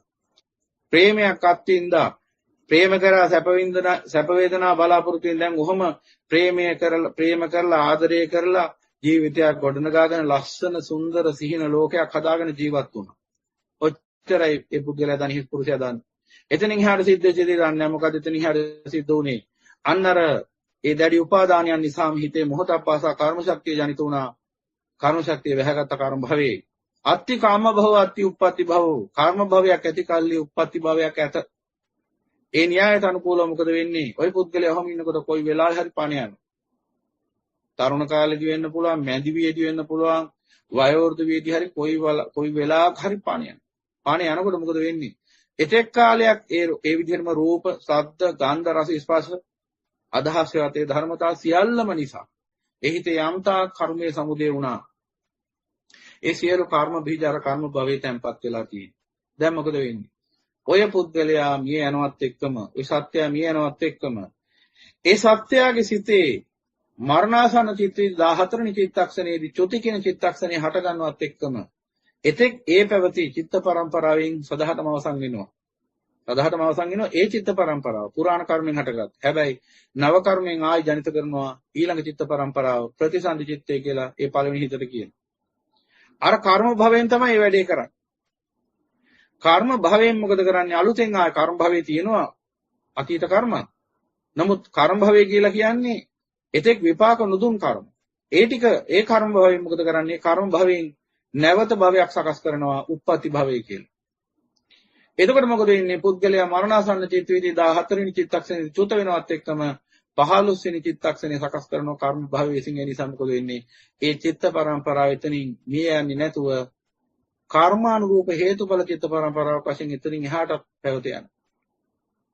ඊට පස්සේ ප්‍රතිසන්දි චිත්තයට අනුකූල විඥාන පත්‍ය නාම රූපං කියලා ඊට අදාළ නාම රූප සකස් වෙනවා. ඊට අදාළ සත්‍යයක් විදිහට නැත්නම් ඒ ගන්ධාරු සත්‍යයක් විදිහට සකස් වෙලා ඊට අදාළ උක්කාන්තයකට ගිහිල්ලා එතනින් එහාට ඊළඟ ලෝකේ ඊළඟ භවය සකස් වෙනවා. දැන් එතකොට මොකද වෙන්නේ? මේ තරුණයා අර රූපේ සම්බන්ධයෙන් කාමෙන් ඇලිලා ගැලිලා කටයුතු කරේ කෙසේද? පෙරේතෙක් විදිහටද? එහෙනම් දැන් වර්තමාන භවයේ පෙරේතයි. තිරිසනෙක් විදිහට නම් කටයුතු කළේ තිරිසන් භවයට යනවා. නිරසතෙක් විදිහට නම් කටයුතු කළේ නිරේට යනවා. දැන් උදාහරණයක් ගත්තොත් සමහර පියවරු ඉන්නවා තමන්ගේ දියණියන් පව අපහරණය කරනවා. අපි සමාජ සම්මතයේදී මේ වගේ අවස්ථාවන් කියන්නේ තිරිසන් මිනිස්සු කියලා. තිරිසනුන් කියලා. තිරිසන් සත්‍යයන්ට තමයි තමන්ගේ දරුවන් අඳුර ගන්න බැරි. ඒ නිසා තිරිසන් සත්‍යයන්ගේ ස්වභාවයක් තියෙනවා. තමන්ගේ බිරිඳ දියණිය කියලා එහෙම කන්නේ. එහෙමනම් මිනිසු තුලත් ඒ ගති දිනනකොට අපි කියනවා තිරිසන් ගති කියලා. එහෙනම් ගතියට අනුවයි උපත. ඇයි ගතියට අනුව උපතයි කිව්වේ? ගතිය විසින් තමයි ඒ සිතේ චේතනා සකස් කරන්නේ. එහෙනම් ඒ චේතනාවට අනුකූලයි සංකාරයන්සේද විඥානයේසේ. විඥානයන්සේද නාම රූපයේසේ. එහෙනම් ඒ හිතේ උපදින රාග දේශ මොහ චේතනාවට අනුකූලයි ඊළඟ භවයේ. එහෙමනම් රාග දේශ මොහ චේතනා ඉසිතේ සකස් වෙන තිරිසනෙක්ගේ වගේ නම් එහෙනම් පුනර්භවයේ තිරිසන්. නවත්තන්න බෑ. දෙවියන් වහන්සේ නෙමෙයි භවය හදන්නේ. තමාගේම දේ ලෝල මොට්ටලකම. සද්ධර්මය ඇහුවේ නැති නිසා, ධර්මය අවබෝධ නොවෙච්ච නිසා මේ තුච්ච නින්දිත පාලනය කරගන්න බැරුණ, දමනය කරගන්න බැරි වෙච්ච නිසා ඊට අනුකූල කර්ම භවයන් සකස් වෙලා බැහැගෙන තියෙනවා. මරණාසන්න වෙලාවේදී කර්මය විසින් තීරණය කරන මේ භව අතරින් කුමන භවයකටපත් කරන්න කියලා. ඒක කර්මයේ වැඩ. කම්මස්ස කෝමි කම්මදායතු කම්මයෝනි කම්මබන්දු කම්මපටිසන්නා යං කම්මං කරිසාමි කල්යාණං වා පාපකං වා තසුදායතු භවිසාමි इति කිව්වේ ඒකයි. කර්මය විසින් තමයි ඊළඟ සත්‍ය සකස් කරන්නේ. කර්මයේ සමුදේ වෙන්නේ සත්‍යයේ අනවබෝධය නිසා කර්ම භවි බැහැ ගන්නවා ගිහිල්ලා. ඉතින් එතකොට දැන් ඔන්න බලාගෙන යන්න පින්වතුනි. එතකොට දැන් මොකද වෙන්නේ? භවපච්චය ජාති කියලා ඒ කර්ම භවයේසික උප්පත්ති භවය හැදුවා. උප්පත්ති භවයේසින් ජාතිය සකස් කළා. ඔක්කාන්ති වුණා නැවති පුදුනා. ජාතිපච්චය ජරා මරණං ශෝක පරිදේවාන දුක්ඛ දෝමන සුපයාස සම්භවಂತಿ. ඒව මේ තස්ස කේවලස දුක්ඛකන්දස සමුදය හොති. ආය දුක්ඛ ස්කන්ධය සමුදය වුණා. නැවත ජරා ව්‍යාධි මරණ ශෝක පරිදේ දුක්ඛ දෝමන සුපයාස රාග දේශ මොහ යන 11 ගින්නෙන් දැවෙන්නා භවයක් සකස් වුණා. ජාතිය සකස් වුණා. ඒ කිව්වේ දුක්ඛ ස්කන්ධයක් සමුදය වුණේ. සුඛ ස්කන්ධයක් එහෙම නෙමෙයි. ඒව මේ තස්ස කේවලස දුක්ඛකන්ද සමුදය හොති. දුක්ඛ ස්කන්ධයක් සමුදය වුණේ. දුක්ඛ ස්කන්ධය කිව්වේ දැන් වැලි ඇටයක් තියෙනවා, වැලි ගොඩක් තියෙනවා. මේ වැලි ඇටයක් කියන්නේ මේ එකක්. වැලි ගොඩක් කියන්නේ ඒ වගේ වැලි ඇට ගොඩකට. එතකොට වැලි ඇටයක් කියන්නේ වැලි ගොඩක් නෙවෙයි. වැලි ගොඩක් කියන්නේ වැලි ඇටයක් නෙවෙයි. දැන් දුක කියන්නේ දුක්ඛ ස්කන්ධය නෙවෙයි. දුක්ඛ ස්කන්ධය කියන්නේ දුක නෙවෙයි. ඒක තෝරගන්න ඕන. ඒ මොහොතේ විඳිනවා දුක. දුක්ඛ ස්කන්ධය කියන්නේ මේ වගේ විඳින සේරම දුක් එකතු කරගත්තාම එතන තියෙන ස්කන්ධය. දැන් එහෙනම් මේ සමුදය වෙන්නේ මොකද්ද? දුක්ඛ ස්කන්ධය. ඒ කිව්වේ දුක් ගොඩක්. ඒ කියන්නේ ඒකේ මොනතරම් දුක් තියෙනවද කියලා කවුරුවත් දන්නේ. අනන්ත දුක් විඳින්න වෙයි. අනන්ත දුකක් උරුමුනේ. සමහර විට හිතන්න ඔබ 136ක් නිර්වලටයි වැටෙන්නේ. සංජීවයේ සංඝාතයේ කාලසූත්‍රයේ රෞරවයේ මහා රෞරවයේ තාපයේ ප්‍රතාපයේ අවීච කියන මහා නිරාට සහිතව තව අනුනිර 128ක් තියෙනවා. මේ 136ක් නිර අතරට වැටුණා වෙන්න පුළුවන්. යොදුන් ගණන් ඔසගෙන ඉඳලා තියෙන නිර ඇතුළට වැටුණොත් මොන දුකද තියෙන්නේ? ශෙල වෙන්න බැරි අර විශාල ශරීර සහිත අසුරනිකාය පුදුනොත් මොන දුකද තියෙන්නේ? ඊටාම පිළිකුල් නින්දිත අත්බව ගත කරන ප්‍රේතයෙක් කියලා ඉපදුනොත් මොන දුකද තියෙන්නේ? සිරිසන් සත්වයක් වුණොත් මොන දුකද තියෙන්නේ? එහෙනම් දුක්ඛ ස්කන්ධයක් එතන දුක් ගොඩක් දුක් කන්දක් තියෙනවා. එහෙමනම් අර තරුණයා අර එදා ඒ රූපයට ආදරය කළේ ආසා කළේ ඇලුනේ. හිතේ මුලාව නිසා සිද්ධ වෙච්ච දෙයක්. ඔහු ආසා කරා නෙමෙයි ඇලුනා නෙමෙයි. හිත තමයි ඇලුනේ. නමුත් අපි සම්මුතිය දැන් කතා කරන්නේ මෙතන. ඒ තරුණයා ඒ රූපයට ආදරය කරලා ඇලුම් කරලා ප්‍රේම කරලා ඒ රූපේ ලං කරගත්තේ එබඳු රූපයක් සැප රූපයක් කියලා හිතුවේ. ඔහුගේ සංකල්පයක් තිබුණා මෙබඳු රූපයක් තුලින් උපදින්න සැප කියලා. නමුත් ඇත්තටම හටගත්තේ මොකද්ද කියලා බලමු. දුක්ඛ ස්කන්ධයක් කොට උරුමුනේ. හැබැයි හිතන් හිටියේ සැපක් ලැබෙයි කියලා. ලැබුණේ දුක. අර බාලිසික උපමාව ඒකයි. මාළුවාට බිලි කටුවක ඇමක් ගහලා දානවා දීවරයා. දීවරයා මේ ඇම දැම්මේ මාළුවාට ආදරයට නෙවෙයි. සෙනෙහසට නෙවෙයි, ප්‍රේමයට නෙවෙයි. නමුත් මේ මෝඩ මාළුවා මේ ඇම ගාවට ආවම හිතන්නේ මට සැපක් ලැබුණා කියලා. සැපක් ලැබෙයි කියලා හිතාගෙන තමයි ඇම ගිලින්නේ. හැබැයි හිතන නිමේෂේ විතරයි ඔහුට උරුම වෙන්නේ. ගිලින්නකොටම ඔහු ගොදුරු වෙන්නේ දුකට මරණයට. එහෙනම් මේ මාළුවා ඇම දැකලා ගත්ත නිගමනය වැරදි. මාළුවා හිතුවේ මේ ඇම නිසා සැප උදා වෙයි කියලා. නමුත් ඔහුට උරුමුනේ දුක. මෙන්න මේ විදිහට භාගතුන් වහන්සේ දේශනා කරන මහාන මෙන්න මේ සිත විසින් ගොඩනගා පෙන්වන මෙන්න මේ සුඛ ආස්වාදය නැත්නම් මේ ආස්වාද සැප වේදනාව සුඛ ආස්වාදය කියලා කියන්නේ මේ සිතේම ඇම. මේ ඇමට තමයි අපි අහුවෙන්නේ. මේ ඇමට අහුවෙලා තමයි අපි මේ සංසාර දුක නැමැති බිලී කටුවට ගොදුරු වෙන්නේ. එහෙමනම් දැන් මොකද්ද වෙන්නේ? අර තරුණයා සැප මෙබඳු රූපයකින් සැප උදා වෙයි කියලා හිතාගෙන තමයි සංකල්පීය රූපයක් තමන්ගේ හිතේ ජනිත කරගෙන ඒ රූපේ ලෝකේ සොය සොය කටයුතු කරලා මෙබඳු රූපයක් මුණ ගැහිච්ච වෙලාවේ මුලාවටපත් වෙලා ඒ රූපයට ඇලුනේ බැඳුනේ. ඒ නිසායි ඔහුගේ හිතේ කර්ම රැස්ුනේ. ඒ නිසායි නැවත මරණින් පසු උපතකට අවශ්‍ය කරන හේතු සකස් වුනේ. එහෙනම් බලාපොරොත්තු වුනේ සැප ලැබුණේ දුකක්. එපමණක් නෙවෙයි. ඒ මරණයෙන් පසු දුක. මෙලොවත් පවතිනවා කාමී නිසා දුක.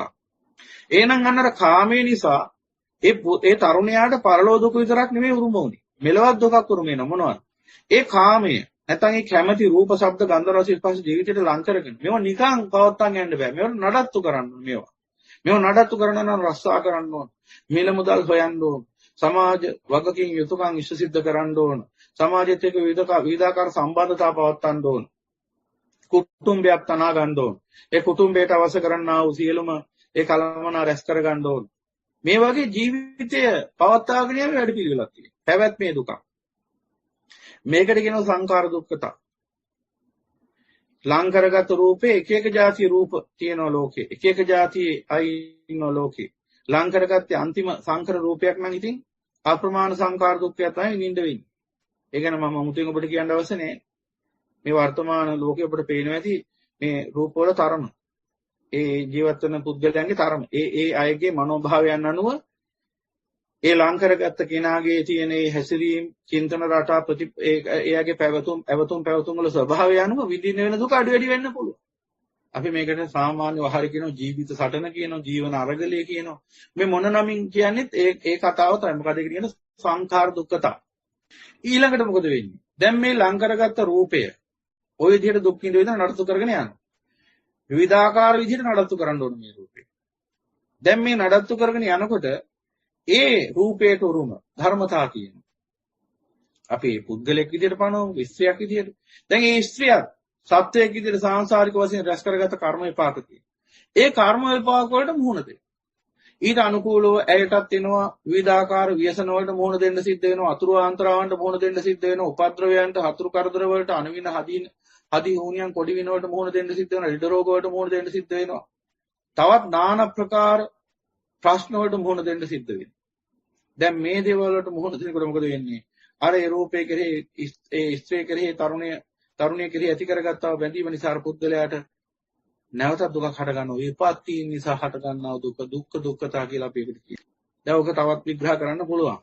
පිහි විපයෝග දුක්ඛ, අපිහි සංපයෝග දුක්ඛ යන ආදී වශයෙන් තව ගැඹුරට ඔක විග්‍රහ කරන්න පුළුවන්. ආස්වාදය පිළිබඳව කතා කරද්දී වසංකාර දුක්ඛතා, දුක්ඛතා, විපරිණාම දුක්ඛතා තවත් ගැඹුරු පැත්තකින් විග්‍රහ වෙනවා. තවත් දුකක් එනවා. සබ්බේහි මේ පිහි මනාපෙහි නානා භාවිනා භාවෝති. මනාපයි ප්‍රියයි කියලා ලං කරගත්ත හැමදේම තමන්ගේ ජීවිතෙන් ගිලිහි යන බව පේනවා. ඒ ලං කරගත්ත රූපයක් දැන් ගිලිහිලා යනවා.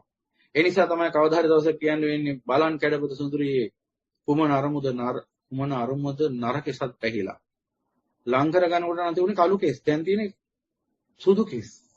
ලං කර ගන්නකොට තිබුණේ පැහැදිලි බොහොම ප්‍රියමනාප පැහැපත් සම. දැන් තියෙන්නේ වැහැරිලා ගිය අව පැහැවෙච්ච අප්‍රසන්න සම. එකෙන්කට කියන්න අවශ්‍ය නැහැනේ. ලං කර ගන්නකොට තිබිච්ච කේසා ලෝමා නකා දන්තා තචෝ නෙවෙයි දැන් තියෙන්නේ. ලං කරගත්ත පහ නෙවෙයි දැන් තියෙන්නේ. ලං කරගත්තේ 85 තමයි දැන් ඊට වැඩිය හොඳට 85 දැන් පේන්න අරගෙන. එතකොට අහන්න වෙනවා. බලන් කැඩපත සුඳුරියේ පාට වත්සුණු දෙකොපොලින් පෙසදා දැන් බලන්නකො. දැන් ආයේ බොරුවට පවුඩර් දාලා ඒ අතහර්ථය වහන්න බෑ. විපරිණාමයට වත් වෙලා ඉවර විනාශ වෙලා යන්නේ දැන් මේ රූපේ. අනේ තමන් ප්‍රියයි කියලා මනාපයි කියලා ලං කරගත්ත හැමදේම ජීවිතින් ගිලිහිලා යනවා පේනවා. ප්‍රමාණ කුලය ජරාවටපත් වෙලා මරණය කරා යනවා පේනවා. ඒ නිසා දුකක් හට ගන්නවා. ඒකට කියනවා විපරිණාම දුක්ඛතා කියලා. දැන් එහෙනම් යමක් සැපයි කියලා කාමයෙන් වැළඳගත්තාම ඒ පුද්ගලයාට මෙලොව වශයෙන් සංඛාර දුක්ඛතාව සකස් කිරීමේ පැවැත්මේ නඩත්තුවේ දුක විඳින්න වෙනවා. ඊළඟට දුක්ඛතා කියලා විපත්ති දුක්ඛේ විඳින්න වෙනවා. ඊළඟට විපරිණාම දුක්ඛතා කියලා ඒ සියල්ල තමන්ගෙන් ගිලිහිලා යන විපරිණාමයටපත් වෙනවා බලලා දුක් වෙන්න වෙනවා. එහෙනම් මෙලොව වශයෙන්ම දුක් තුනකට මුහුණ දෙන්න සිද්ධ වෙනවා කාමයේ නිසා. එහෙනම් ඔය දුක් තුනෙන්ම වැටකමින් තමයි ජීවත් වෙන්නේ ජීවිතේ පුරාම. හැබැයි අර පොඩි එකා අප්‍රමාණ වෙහෙසිලා කොම්පිට්ටු හදනවා, වැලිමාලික හදනවා, සෙල්ලංගේවල් හදනවා. ඌට තේරෙන්නේ මේ වෙහෙසෙනවා, බොරුවට මහන්සි වෙනවා, බොරුවට මේ දඟලන්නේ කියලා. ඌට ඒක ලොකු විනෝදයක්.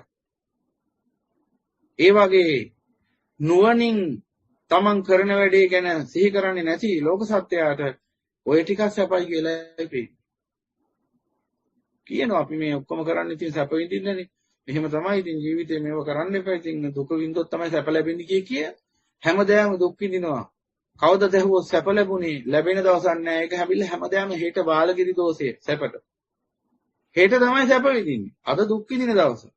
හැබැයි මැරෙන්නේ හෙට නෙවෙයි අද වගේ දවසක. ඒකයි වැඩි තියෙන්නේ. හෙට නෙවෙයි මැරෙන්නේ අද මැරෙන්නේ. ඔහොම ඉන්න වෙලාවක කොයි වෙලාවකර හොක් ගාලා වණ ටික යනවා. හෙට නෙවෙයි මැරෙන්නේ අදයි මැරෙන්නේ. ඒ නිසා ඔය සැප විඳින දවස කවදාවත් සංසාරේ උදා වෙන්නේ නැහැ. ඇයි එහෙම කියන්නේ? සැප උදා වෙනවා නම් කාගේ හරි ජීවිතේට එයාට පුළුවන් එදයින්ම ඒ සැප හොයන එක නතර කරන්න. මේ ලෝකේ ඔබට මුණ ගැහිලා තියෙනවද බුදුරජාණන් වහන්සේගේ බුද්ධ පුත්‍රයෙක් හැර වෙන කවුරුන් හෝ සැප හොයන එක නතර කරපු නෑ. ඇයි ඒ? තාම ලැබිලා නෑ.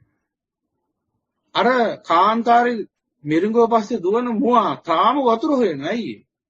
ඌ දුවන්නේ මිරිඟුවක් පස්සේ. ඌට වතුර ලැබෙන්නේ නෑ කවදාවත්.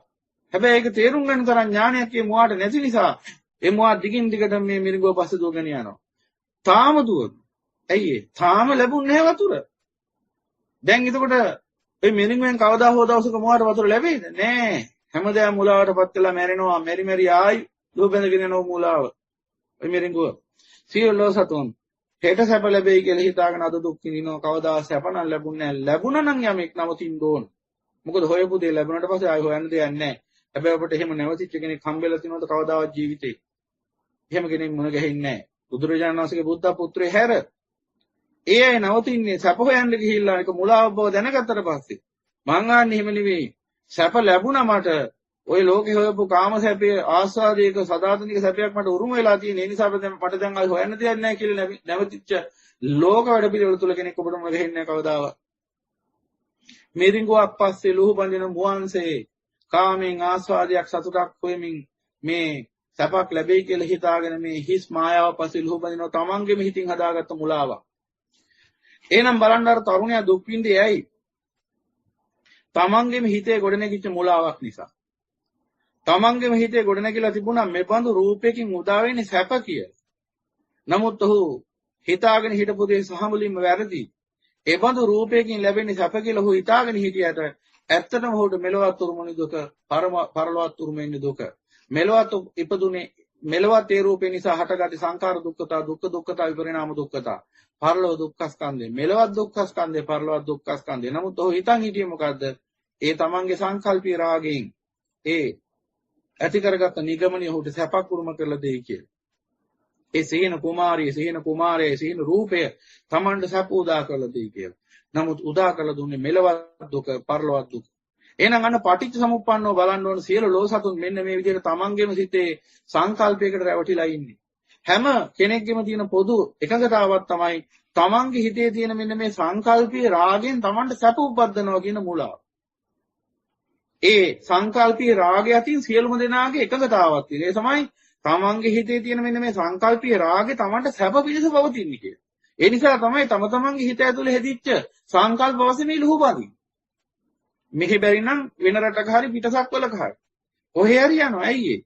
අර සංකල්පේ පස්සේ ලුහු බඳගෙන යන්නේ මේ. දැන් ඔබ හිතන්න ඒ සියලුම දෙනාගේ එකඟතාව තමයි තමන් මේ ලුහු බඳින සංකල්පයේ තුලින් නැත්තම් මේ සංකල්පීය රාගයේ තුලින් තමන්ට සැප උපදිනවා කියන එක. නමුත් සත්‍ය වශයෙන් මේ සියලුම දෙනා තම තමන්ගේ සංකල්පයට අනුකූලව උරුම කරගෙන තියෙන දුකක් නෙවෙයි. හැම කෙනෙක්ම මේ ජාති ජරා ව්‍යාධි මරණ ශෝක පරිදේ දුක්ඛ දොමන සුපායාස කියන මේ දුක් ගොඩේ පිළිපිලි ජීවත් වෙනව නෙවෙයි. එතකොට ඒ පුද්ගලයන්ගේ හිතේ එහෙනම් ගොඩනැගිලි දෙන මේ සංකල්පීය රාගයේ සත්‍යයක්ද? යථාර්ථයක්ද? ඒකෙන් උරුම කරලා දීලා තියෙන සත්‍ය වශයෙන් සැපද දුකද? පටිසමුප්පාදයට අනුව බලන්න ඕන. එහෙනම් මේ සංකල්පීය රාගය කියන්නේ අපි සැපයි මෙන්න මෙබඳු රූපයක්, සද්දයක්, ගන්ධයක්, රසයක්, ස්පර්ශයක්, අදහසක් ජීවිතේට සැප උදා කරලා දෙනවා කියලා හිත ඇතුලේ ගොඩනැගිලා තියෙන සංකල්ප ලුහු බැඳගෙන ගිහිල්ලා අද විඳින්නේ සැපද දුකද කියලා නුවණින් බලන්න ඕන. මෙහෙම ඉන්නකොට මේ සමාජයට බණ කියද්දි මේ භික්ෂුවගෙත් පණ යන්න පුළුවන්. බණ අහගෙන ඉන්න ඔබෙත් පණ යන්න පුළුවන්. දැන් පණ ගියොත් මේ මොහොතේ මොකද වෙන්නේ? මෙතෙක් වින්දද සැප. දැන් මරණයෙන් පස්සේ අපුරු වෙනවා. ධර්මාභෝධය ලබාගෙන නෙවෙයි නම් ඉන්නේ හතර පායටයි යන්නේ. ආයි හොයන්න දෙයක් නැහැ ඒක. නියපොත්තේ පස් දිග්ගත් අවරගෙන අහනවා මහාන මගේ මේ නියපොත්තේ තියෙන පස්ද වැඩි මේ මහ පොළොවේ තියෙන පස්ද වැඩි. ඕන ඥානවන්තයෙක්ට ඔක හිතුවොත් තේරෙනවා පැහැදිලිවම මේ බුදු පියාණන් වහන්සේ දේශනා කරන්නේ මැරෙන තරමක් කෙවුන් යන්නේ සතර අපායට බව. කියන්නේ දේශනා කරන්නේ බව. මොකද මහා පොළොවේ තියෙන පස් එක්ක මේ නියපොත්තේ තියෙන පස් ටික ගත්තාම ඔක උපමා කරන්න බැරි තරම් කුඩා ප්‍රමාණයක් නියපොත්තේ තැවෙන්නේ මහා පොළොවේ පස් එක්ක බැලුවාම. ඉතින් එහෙනම් මේ මහ පොළොවේ පස්නේ අප්‍රමාණ. එහෙනම් ඒ කියන්නේ මේ මැරෙන තරමක් සත්‍යය යන්නේ සතර පායට. ඒකයි උන්වහන්සේ දේශනා කරා. දැන් අපිට මේ මුණ ගැහෙන මේ අති බහුතරයක් දෙනාගෙන් කීයෙන් කී දෙනාද ඉන්නේ තථාගතයන් වහන්සේගේ ශ්‍රී සත්‍ය අස අවබෝධ කරගෙන මේ කාමයේ දුකක් බව අවබෝධ කරගත්තා. අන්නේ විතර සතර පායට යන්නේ නැත්තේ. අනිත් අති බහුතරයම සතර පායට යන්නේ. මොකද ඒකට හේතුව සිතට වහල් වෙච්ච සත්‍යය. සිත අවබෝධ කරපු නැති සත්‍යය සෑම විටම පිහිටා සිටින්නෙම දුගතියේ සිත. ඒ කියන්නේ අකුසලයේමයි හිත පිහිටා. අකුසලයේමයි හිත පිහිටලා තියෙන්නේ හැමතිස්සෙම. ඇයි උහුට ඒ සිත দমনය කරගන්න බැහැ නිසාම ඒ හිත ඇදි යන්නේ කාමයේ දිහාට. යත්ත කාම නිපාතිනෝ. කාමයේ දිස තමයි පතිත වෙන්නේ. ඒ කියන්නේ ඒ හිත හැමතිස්සෙම කැමැති අරමුණුමයි හොයන්නේ. කැමැති රූප, කැමැති ශබ්ද, කැමැති ගන්ධ, කැමැති රස, කැමැති ස්පර්ශ, කැමැති අදහස්මයි හොය ඉන්නේ. ඒකට තමයි ජීවිතය කියන්නේ. ඒක තමයි තමන්ගේ විනෝදාංශය කියන්නේ. නැත්නම් විනෝදේ කියන්නේ ජීවත් වෙනවා කියන්නේ මොකක් හරි ඔකට නමක් දාගන්න පුළුවන්. එන්ටර්ටේන්මන්ට් ගේ රටිනේ තියව කියයි. හැමතිස්සෙම හොයන්නේ සංසාරේ මරණි. හැමතිස්සෙම හොයන්නේ දුක්ඛ ස්කන්ධය. නමුත් දන්නේ නැහැ ඒ බව. ඇයි? මතු පිටින් පේන දේ විතරයි පිළිගන්නේ. ඇහැට පේන ටික විතරයි පිළිගන්නේ. කනට ඇහෙන ටික විතරයි පිළිගන්නේ. ප්‍රඥාවට ගෝචර වෙන යථාර්ථය තේරුම් ගන්න ශක්තියක් නැහැ. ඒ නිසා මොකෝ වෙන්නේ? අඥානයක් විදිහට මම්මුලා වෙලා මේ ජීවිතේ ජීවත් වෙලා අනන්ත දුක් විඳලා මැරලා ගිහලා ඊටත් වඩා දුක් විඳින්න සතර අපාගත ජීවිතයකටපත් වෙනවා. එහෙමනම් දැන් අර සත්‍යය හිතාගෙන හිටියේ Tamanට සැප උදා වෙයි කියලා අර කාමයේ නිසා, Tamanගේ කාමයේ නිසා, Tamanගේ කැමැත්ත නිසා, Taman ආස්වාදයේ ලැබෙයි කියලා Tamanගේ හිතේ ගොඩනැගිලා තියෙන මෙන්න මෙබඳු රූපයකින්, සද්දයකින්, ගන්ධයකින්, රසයකින්, ස්පර්ශයකින්, අදහසකින් සැප උදා වෙයි කියලා. ඒ සැප උදා වෙයි කියලා Tamanගේ හිතේ ගොඩනැගිලා තියෙන සංකල්පීය රාගය ඔහු හිතන් හිටියේ Tamanට සැප දෙන එකක් කියලා ඇත්තට. නමුත් ඔහු දැනන් හිටියේ නෑ මේ තුච්ච නින්දිත සිතේ මේ උපක්‍රමයක් කියලා. ඇයි ඒ? මේ සිතේ රාග දේශ මොහ චේතනා උපද්දන්න නම් මේ සිතේ අනවබෝධය පවතින්න. අනවබෝධය මොකද්ද? කාමයේ සැපයි කියන වැරදි සහගත දෘෂ්ටිය, සංඥාව, චිත්තය තුනක් තියෙන විපල්ලාස. මේ කාමයේ සැපයි කියන වැරදි අදහස පවතින්න ඕනේ සිතේ.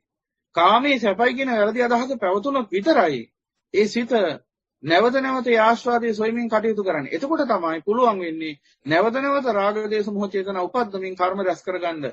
එතකොට තමයි පුළුවන් වෙන්නේ නැවත නැවත කර්ම භවය සකස් කරගන්න. එතකොට තමයි පුළුවන් වෙන්නේ නැවත නැවත මේ භයානක සංසාරේ සැරිසරන්න. ඒ නිසා මේ සිත මොකද කරන්නේ? හැමතිස්සෙම මේ සිත විසින්ම සිතේ අනවබෝධය ආරක්ෂා කරගෙන යන්නේ. මේ ගහා ගැඹුරු ධර්මයක්. මේ එකපාරටම තේරෙන්න මේ ඔක්කොම දේවල් තේරෙන්නේ නැති වෙන්න පුළුවන්. නමුත් ටික ටික තේරුම් ගමු. සිත විසින්මයි සිතේ මේ ක්‍රියාවලිය පවත්වාගෙන යන්නේ. ධම්මෝ ධම්මේ අபிසන්දේන්ති. සිත ධර්මතාව, සිත නැමැති ධර්මතාව, මේ සංසාරයේ නැමැති ධර්මතාව පවත්වාගෙන යන සිත විසින්. එතකොට මොකද කරන්නේ? සිත හැමතිස්සෙම මේ සිතම අනවබෝධය රඳව ගන්න සිත විසින්ම සිත ඇතුලේ මුගලක් හදාගෙන ඉන්නවා සංකල්පීය රාගයේ. ඒ කියන්නේ මේ රූප ශබ්ද ගන්ධ රස ස්පර්ශ ධර්ම ඇසුරු කිරීමෙන් සැප උපදිනවා කියලා හැම සත්‍යයකම හිතේ තියෙන සංකල්පීය රාගයක්. අන්න ඒකට තමයි කාමය කියන්නේ. දැන් අපි අර තරුණයාම ගමු. අර තරුණයාගේ හිතේ එහෙම සංකල්පීය රාගයක් දැන් තිබුණා. මෙබඳු රූපයකින් සැප උපදිනවා. මෙබඳු සද්දයකින්, ගන්ධයකින්, රසයකින්, ස්පර්ශයකින්, අදහසකින් සැප උපදිනවා කියලා මුලාසහගත මෙන්න මේ කාමේවත් සංකල්පීය රාගය. දැන් ඔහොම තියෙද්දි ඔය තරුණයා මේ ජීවිතේදීම ඒ කාමයේ ආදීන යම් ආකාරයකින් අත්විඳින. අපි හිතමු විවාහ වුණා, විවාහ විවිධාකාර ප්‍රශ්න හටගත්තා. විවිධාකාර චපලකම් සිද්ධ වුණා. දැන් ඔහුට විවාහය අප්‍රසන්න වුණා. කාමයේ පිළිබඳව බලාපොරොත්තු කඩවීමක් සිද්ධ වුණා. කාමයේ පිළිබඳව යම්කිසි ලෞකික මේ කලකිරීමක් ඇති වුණා. ඔහොම ඉන්නතර ඔහුට කල්යාණ මිත්‍රයෙක් මුණ ගැහේ. ඔහුට දෙනවා මෙන්න මේ බණ ටික අහන්න කියලා. දැන් මේ තරුණයා මේ බණ ටික අහනවා. බණ ටික අහන්න පටන් ගත්තාම හිතේ තියෙන සංවේගය නිසා, ශෝකය නිසා. දැන් ඔහුට බණ ටික අහගෙන ඉන්නකොට තේරෙන්න ගන්නවා යථාර්ථය. දැන් ඔහුට තේරෙනවා තමන්ගේ හිතේ සංකල්පයකට රැවටිලා හිටියේ කියලා. සංකල්පී රාගය. ඇත්තක් නෙන්න. මේ බොරුවකට රැවටිලා ඉඳලා තියෙන්නේ. කොයිම රූපයකින්වත් සැප උපදින්නේ නැහැ. භාගතුන් වහන්සේ දේශනා කරනවා යම් රූපයකට ඇලුම් කිරීමෙන් තොපට ජාතිය, ජරාව, ව්‍යාධිය, මරණය, ශෝකය, පරිදේවේ, දුක්ඛය, දෝමනසය, උපායාසය ඉක්මවන්න පුළුවන් නම් එබඳු රූපයන්ට ඇලුම් කරන්න. එබඳු රූපයන් ලං කරගනිමු. එබඳු රූපයන්ට ඇලුම් කරන්න. මොකද ඒ රූපයට ඇලුම් කිරීමෙන් ජාතිය, ජරාව, ව්‍යාධිය, මරණය, ශෝකය, පරිදේවේ, දුක්ඛ, දෝමනස, උපායාස කියන දුක්ඛ ස්කන්ධෙන් අත මිදෙනවනේ. නමුත් භාගතුන් වහන්සේ දේශනා කරන නමුත් එබඳු රූපනේ. ඒ නිසා රූපම් බෙක්වේ අනිච්චයි. මහණ මේ රූපේ කාන්තේම අනිච්චයි. හේතුඵල වශයෙන් හට ගන්නා විපරිණාමයටපත් වන්නා වූ දුකම උරුම කරලා දීලා අවසාන වන්නා සා රූපේ මේ රූපේ. ඒ නිසා මහණ එබඳු රූපයක් ඔබට කවදාවත් මේ සංසාරෙම ගහෙන්නේ නැහැ. ඒ කියන්නේ ඇලුම් කළ යුතු රූපයක්. මෙන්න ධර්මයෙන් දැන් අවබෝධ වෙන්නේ. මේ විදිහට ශබ්ද එවන් උපසංහාරකේ මේ විදිහට ශබ්ද, ගන්ධ, රස, ස්පර්ශ ධර්ම ගැන සියල්ල ගැන මේ විදිහට අවබෝධ වෙනවා. එතකොට පේනවා අන්න භාගතුන් වහන්සේ දේශනා කරන යම් රූපයකට ඇලුම් කිරීමෙන්, යම් සද්දයකට, ගන්ධයකට, රසයකට, ස්පර්ශයකට, අදහසකට ඇලුම් කිරීමෙන් තොපට මේ ජාතිය, ජරා, ව්‍යාධිය, මරණය, ශෝකය, පරිදේව, දුක්ඛ, දෝමනස, උපායාස කියන දුක්ඛ ස්කන්ධෙන් අත මිදීමක් තියෙනවා නම් එබඳු රූප, ශබ්ද, ගන්ධ, රස, ස්පර්ශ ධර්මයන්ට ඇලුම් කරව. එහෙම එකක් කවදාවත් මුණ ගැහෙන්නේ මේ සංසාරේ. ඒකට හේතුව ඇයි? සියලු රූප අනිත්‍යයි, දුක්ඛයි, අනාත්තයි, අසුභයි. සියලු ශබ්ද, ගන්ධ, රස, ස්පර්ශ ධර්ම අනිත්‍යයි, දුක්ඛයි, අනාත්තයි, අසුභයි. සියලු රූපයෝ, සද්දයෝ, ගන්ධයෝ, රසයෝ, ස්පර්ශයෝ, ධර්මයෝ අනිත්‍යයි, දුක්ඛයි, අනාත්තයි, අසුභයි. එහෙනම් කවදාවත් ඔය කියන කාරණාව සිද්ධ වෙන්නේ නැහැ. ඒ කියන්නේ කවදාවත් එබඳු රූප ශබ්ද ගන්ධ රස ස්පර්ශ ධර්මයන්ට ඇලුම් කිරීමෙන් ආසා කිරීමෙන් සත්‍යයට මේ ජාති ජරා ව්‍යාධි මරණ ශෝක පරිදේ දුක් දෝන සුපායාසයන්ගෙන් අත මිදෙන්න ලැබෙන්නේ නැහැ. එහිම තව බැස ගන්නවා මිසක්. අන්න මේ ධර්මය හමින් ඉන්නකොට මේ තරුණයාට මේ අතහාර්ථය තේරෙන්න ගන්නවා. එතකොට ඒ තරුණයාට පේනවා එහෙනම් මං ඇලුම් කරපු රූපෙත් එච්චරම නේද? මොකද භාග්‍යතුන් වහන්සේ රූපම් බික්කවේ අනිච්චා කියලා දේශනා කළේ සියලු රූපයන්. සියලු රූප වලට ඒ රූපෙත් ඇතුළත්. අති ගැඹුරට මේ ධර්මයේ විග්‍රහ කරගන්න පුළුවන්. රූපම් කිව්වහම රූප රූප ශබ්ද රූප ගන්ධ රූප රස රූප පොට්ටබ්බ රූප ධම්ම රූප චක්කු රූප සෝත රූප ගාන රූප જીවා රූප කාය රූප මනෝ රූප ධම්ම රූප චක්කු රූප සෝත රූප ගාන රූප જીවා රූප කාය රූප මනෝ රූප කියලා මේ අභ්‍යන්තර සහ බාහිර වශයෙන් මේ රූප පනවනවා. මේ සියල්ලම රූප වශයෙන් පනවන්නේ. ඉතින් එහෙමනම් මේ සියලුම රූප අනිත්‍යයි දුක්ඛයි අනාත්තයි අසුබන. කොයි රූපෙටද ඇලුම් කරන්න දැන් ඕන? කොයි ශබ්දෙටද ඇලුම් කරන්න ඕන?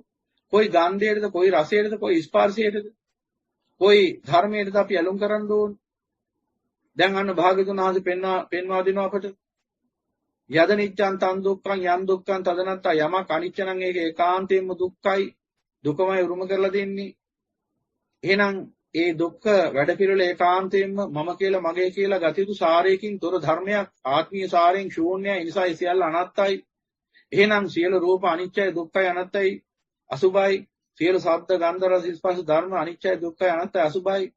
එහෙමනම් මේ කිසිම රූපයකට මේ කිසිම සත්‍යයකට මේ කිසිම ගන්ධයකට කිසිම රසයකට කිසිම ස්පර්ශයකට කිසිම අදහසකට ඇලොම් කිරීමෙන් සැප උපදින්නේ නැහැ. ඒකාන්තයෙන්මයි දුක උපදින්නේ. ඒකාන්තයෙන්ම දුකමයි උපදින්නේ. ඒකාන්තයෙන්ම සංසාරේ දිග්ගැහෙන එකමයි වෙන්නේ. යනාදි වශයෙන් මේ තරුණයාට දැන් අවබෝධ වෙනවා. එතකොට මොකද වෙන්නේ?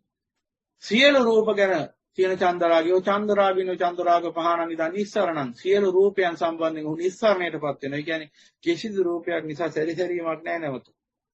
දැන් මොකද වෙන්නේ? අන්නර සංකල්පී රාගය මේ දුරු වෙන්නේ. ඇයි? මෙච්චර කාලයක් යථාර්ථය දැනගත්තේ නැති නිසා, අසිරිමත් වූ භාගතුන් වහන්සේගේ ශ්‍රේෂ්ඨ ධර්මය ඇසුවේ නැති නිසා, සංසාරේ යථාර්ථය කුමක්ද කියලා අවබෝධ වෙච්ච නැති නිසා, ඔබෙන් ඇහුවොත් කවුරු හරි සංසාරේ යථාර්ථය මොකක්ද කියලා ඔබ දෙන උත්තරේ මොකක්ද? නාන ප්‍රකාර උත්තර දෙන්න පුළුවන් පින්වතුනි. මෙන්න මේකයි සංසාරේ යථාර්ථය. කාමිය දුක්ඛ. කාමයට දුක කියන්නේ. ඕකයි සංසාරේ දන්නේ නැති යථාර්ථය. අනවරාග්ද සංසාරේ ඉඳලා අවබෝධ නොවෙච්ච යථාර්ථය ඕකයි. අපි සැපයි කියලා හිතන් ඉඳලා තියෙන දුකකට. දුකක් තමයි සැප වශයෙන් විපරීතයක් අරගෙන විදිහට අරගෙන තියෙන්නේ. ඒ කියන්නේ අර දැන් මාළුවා වෙනසිලා යන්නේ ඇයි? හැම සැපයි කියලා හිතන් ඉන්න නිසා. එහෙනම් මාළුවා ඇත්තක් නෙමෙයි දකින්නේ මිත්‍යාවක්, බොරුවක්. ඔහු රැවටිලා ඉන්නේ. ඔහු මායාවකට රැවටිලා ඉන්නේ. හැම කියන්නේ සැපක් නෙමෙයි දුකක්. ඇයි ඒ? ඔහුට දුක උරුම කරලා දෙන්නේ හැම නිසා. හැම හේතුවෙන්. ඒ වගේම සියලු ලෝසතුන් මේ කාමයට රැවටිලා ඉන්නේ. කාමයේ පිළිබඳ මිත්‍යාවක ඉන්නේ. කාමයේ සැප උදා කරනවා කියලා හිතන් ඉන්නේ. නමුත් කාමයේ නිසා අනන්ත සංසාරේ ඉඳලා මේ මොහොත දක්වාම දුක් විඳින්නේ. මෙතනින් එහාට අනන්ත සංසාරේ තවත් ඉස්සරහට යනවනම් ඒ අනන්ත සංසාරේ මතුවට දුක් විඳින්නේ මේ කාමයේ නිසා. ඒක කිව්වේ මොනවද? මේ කැමැති රූප, ශබ්ද, ගන්ධ, රස, ස්පර්ශ ධර්ම හඹාගෙන ගිහිල්ලා. එහෙනම් මේ අතාර්ථය තේරුම් ගන්න ඕනේ. ඇයි ඒක දුකක් වෙන්නේ? මේ කැමැති රූප, ශබ්ද, ගන්ධ, රස, ස්පර්ශ ධර්ම නිසායි හිතේ රාග, දේශ, මොහ චේතනා සකස් වෙන්නේ. එහෙම නැත්නම් කර්මයේ සමුදේ වෙන්නේ. කර්මයේ සමුදේ වෙන නිසායි නැවත නැවත මේ භයානක සංසාරي සැරිසරන්නේ. කම්මා විපාකා වත්තන්ති විපාකෝ කම්ම සම්භව තස්මා පුනබ්බව හෝති තන ලෝකේ පවත්තති. කම්මා විපාකා වත්තන්ති කර්මෙන් විපාක වැඩ පිළිවෙලක් හදලා දෙනවා. දැන් ගිය භවයේ සත්‍යයක් විදිහට අවිජ්ජාවෙන් කටයුතු කරලා, ඒ කියන්නේ ආස්වාදයේ කාමයේ සැපයි කියලා හිතාගෙන කටයුතු කරලා රැස් කරගත්ත කර්මවල විපාක තමයි මේ ජීවිතය. මේ ජීවිතයේ අස කන නාසය දිව ශරීරය මනස කියන අභ්‍යන්තර රූපත් රූප ශබ්ද ගන්ධ රස ස්පර්ශ ධර්ම කියන මේ බාහිර රූපත් නැත්නම් අභ්‍යන්තර සහ බාහිර කියන මේ ආයතන ධර්ම සමුදේ උනේ සකස් උනේ පෙර භවයේ කර්මයෙන්. එහෙමනම් ඒකට කියනවා කම්මා විපාකවත්තන්ති කර්මෙන් විපාකයට පිළිවෙලක් හදලා දුන්නා. දැන් මොකද වෙන්නේ? මේ භවයේ පෙර භවයේ කර්මයේ විසින් සමුදේ කරලා දීපු සකස් කරලා දීපු මේ සංකත ධර්ම මේ අස කන නාසය දිව ශරීර මනස රූප ශබ්ද ගන්ධ රස ස්පර්ශ ධර්ම කියන මෙන්න මේ නාම රූප ධර්ම දැනුත් අනවබෝධයෙන්ම පරිහරණය කරනවා මේ සිත. ඒ නිසා මොකද වෙන්නේ? විපාකෝ කම්ම සම්භව. විපාකය ඇසුරු කරගෙන අලලාගෙන නැවත කර්මයේ සමුදේ වෙනවා. සම්භව වෙනවා. තස්මා පුනබ්බව හෝති. ඒකෙන් මොකද්ද වෙන්නේ? පුනර්භවය සකස් වෙනවා. ඒතන් ලෝකේ පවත්ත තියෙන නිසා ලෝකේ නැවත නැවත සකස් වෙනවා පවතින. එහෙනම් පින්වතුනි බලන්න වෙන දේ. පෙර භවයේ අනවබෝධයෙන් කටයුතු කළ කර්ම රැස් වුණා. ඒ රැස් වෙච්ච කර්ම වලින් මේ භවයේ හැදුනා. මේ භවයත් අනවබෝධයෙන් පරිහරණය කරනවා. ඒ නිසා මේ භවයේත් කර්ම රැස් වෙනවා. ඒ කර්ම වලින් ඊළඟ භවයේ සකස් වෙනවා. ඊළඟ භවයේ අනවබෝධයෙන් ජීවත් වෙනවා. ඒ නිසා ඒන් කර්ම රැස් වෙනවා. ඒ කර්ම වලින් ඊළඟ භවයේ හැදිනවා. කවදාද මේ සංසාර ගමනින් අත මිදෙන්නේ? කවදාද මේ ගමන නතර වෙන්නේ? කවදා හෝ දවසක නම් මේ භවය අවසන් වෙන්නේ යම් උත්තරීතර මනුස්ස භවයකදී හෝ යම් උසස් භවයකදී කියන්නේ මනුස්ස සුගතියකදී හෝ දේව බ්‍රහ්ම ආදී සුගතියකදී පරම උත්තරීතර ශ්‍රී සද්ධර්මයේ ඇසෙන්නට ඕන. ඒ ඇසිරිමත් වූ මහා ශාස්ත්‍රවරයන් වහන්සේගේ උන්වහන්සේගේ නිර්මල ධර්මයේ ඇසිලා අවබෝධ වෙලා ඒ ධර්මයේ මිනිහි කරලා ප්‍රත්‍යක්ෂ කරගත්තා නම් අන්න ඒයින් පස්සේ අන්නර කර්ම සමුදය වෙන එක නතර කරගන්න පුළුවන්කම තියෙනවා. විපාක කර්ම ගෙවල අවසන් කරගන්න වෙනවා ඒ මරණයේ ජීවත් වෙන ගමනේදී. හැබැයි අලුතෙන් රැස් වෙන කර්ම සමුදය වෙන ක්‍රියාවලිය සාධාරණව නවත්තන්න පුළුවන්කම ලැබෙනවා. එතකොට මොකද වෙන්නේ? අන්න එතකොට පුළුවන්කම තිබෙනවා කෙනෙක්ට මේ භයානක සංසාරයෙන් අත මිදලා ඒ නිවනටපත් වෙන්න. එහෙමනම් පින්වතුනි මෙන්න මේ කාරණා හොඳින් දකින්න ඕනේ. එහෙනම් මෙන්න මේ කාමය කියලා කියන්නේ අපි සැපක් කියලා හිතාගෙන වරදවාගෙන ඉන්න මිත්‍යාවක්. කාමයේ සැපක් නෙවෙයි, කාමයේ දුක. කාමෙන් සැප නෙවෙයි උදා වෙන්නේ, කාමෙන් දුක උදා වෙන්නේ. කාමය හරියට බුදු පියාණන් වහන්සේ බාලී සිකෝපම උපමාවේ පැහැදිලි කරන්නේ කාමය තමයි නැත්නම් දීවරය නැමැති මේ මායාගේ ඇමගිලිනර ලෝක සත්‍ය නැමැති මාළුවා සසර දුක නැමැති විලි කටුවටයි ගොදුරු වෙන්නේ. ඔන්න භාග්‍යවතුන් වහන්සේගේ උපමාව. ඒ නිසා භාග්‍යවතුන් වහන්සේ පෙන්වා දෙනවා මහාන අනන්ත සංසාරින් ඉඳලා සත්‍ය මේ විදිහට අනවබෝධයෙන් යුක්තව කටයුතු කරලා මේ මායя නැමැති දීවරයාගේ ඇම නැමැති මේ පංචකාමී නැමැති ඇමගිලලා මේ විදිහට භවෙන් භවයට බිලි වුණා මායයට. එහෙනම් සංසාරේ මායයට බිලි වුණේ නිකන් නෙවෙයි. කාමී නැමැති ඇමගිලලා. එහෙමනම් මේ භවයේත් ඔබ මායයට බිලි වෙන්නේ නිකන් නෙවෙයි. මායාගේ ඇම නැමැති මේ කාමී නැමැති ඇමගිලලා. එහෙමනම් පින්වතුනි ඔබ නුවණින් වටහා ගන්න ඕන මේ කාමය කියන්නේ මේ සිතේ මුගුලක්. මේ සිත මේ කාමී නැමැති මෙන්න මේ සංකල්පී රාගේ පවත්තන් යන්නේ නැවත නැවත කර්ම සමුදය කරගෙන මේ සංසාර ගමන නිර්මාණය කරගන්න. ඒ නිසා භාග්‍යවතුන් වහන්සේගේ මේ ධර්මය මේ සිතට මේ මායයට එරෙහි ධර්මයක්. මේ මායව පරාජය කිරීම පිණිස දේශනා කරපු ධර්මයක්. ඒ නිසා භාග්‍යවතුන් වහන්සේ මේ පවිතු මායя කියලා මේ නිග්‍රහ කරමින් දොස් නගන්නේ මේ තුච්ච නින්දිත සිතට රාගෙන් දේශෙන් මොහෙන් ක්‍රියාත්මක වන මේ චිත්ත ස්වභාවයන්ට. එහෙනම් පින්වතුනි අපිට පුළුවන්කම ලැබෙන්න ඕන අසිරිමත් වූ භාග්‍යවතුන් වහන්සේගේ මේ ශ්‍රී සද්ධර්මයේ පරිසම්පාදයට අනුව අවබෝධ කරගෙන මේ කාමයේ නිසා අපි මේ සැපයි කියලා හඹාගෙන යන මේ රූප ශබ්ද ගන්ධ රස ස්පර්ශ ධර්ම නිසාම සිතේ මොහොතක් පාසා කර්ම රැස් වෙන බව නොනින් දැක ගන්න. ඒ රැස් වෙන කර්ම නිසා නැවත නැවත කර්ම භවයේ සකස් වෙන බවත්, ඒ කර්ම භවයෙන් පුනර්භවය හදන බවත්, ඒ පුනර්භවය නිසා පුනර්ජාතිය සකස් කරන නැවත දුක්ඛ ස්කන්ධය සමුදය වෙන බවත් නොනින් දකි. අන්න එතකොට න්‍යායාත්මක අවබෝධයක් එනවා කාමයේ දුක කියන්නේ ඇයි කියලා. කාමයේ දුක කියන්නේ ඇදහිල්ලක් නෙවෙයි. කාමයේ දුක කියන්නේ ප්‍රඥාවට ගෝචර වන්නා වූ සත්‍යයක් යථාර්ථයක්. එහෙනම් දුක්ඛෝති බෙක්කවේ කාමානමේ දන් අදිවචනං කියලා භාග්‍යවතුන් වහන්සේ මහාන දුක කියන්නේ කාමයටයි කියලා දේශනා කරේයි කියලා අන්නේ අනුසාරයෙන් තෝරගන්න කෙනෙක්ට පුළුවන්කම තියෙනවා.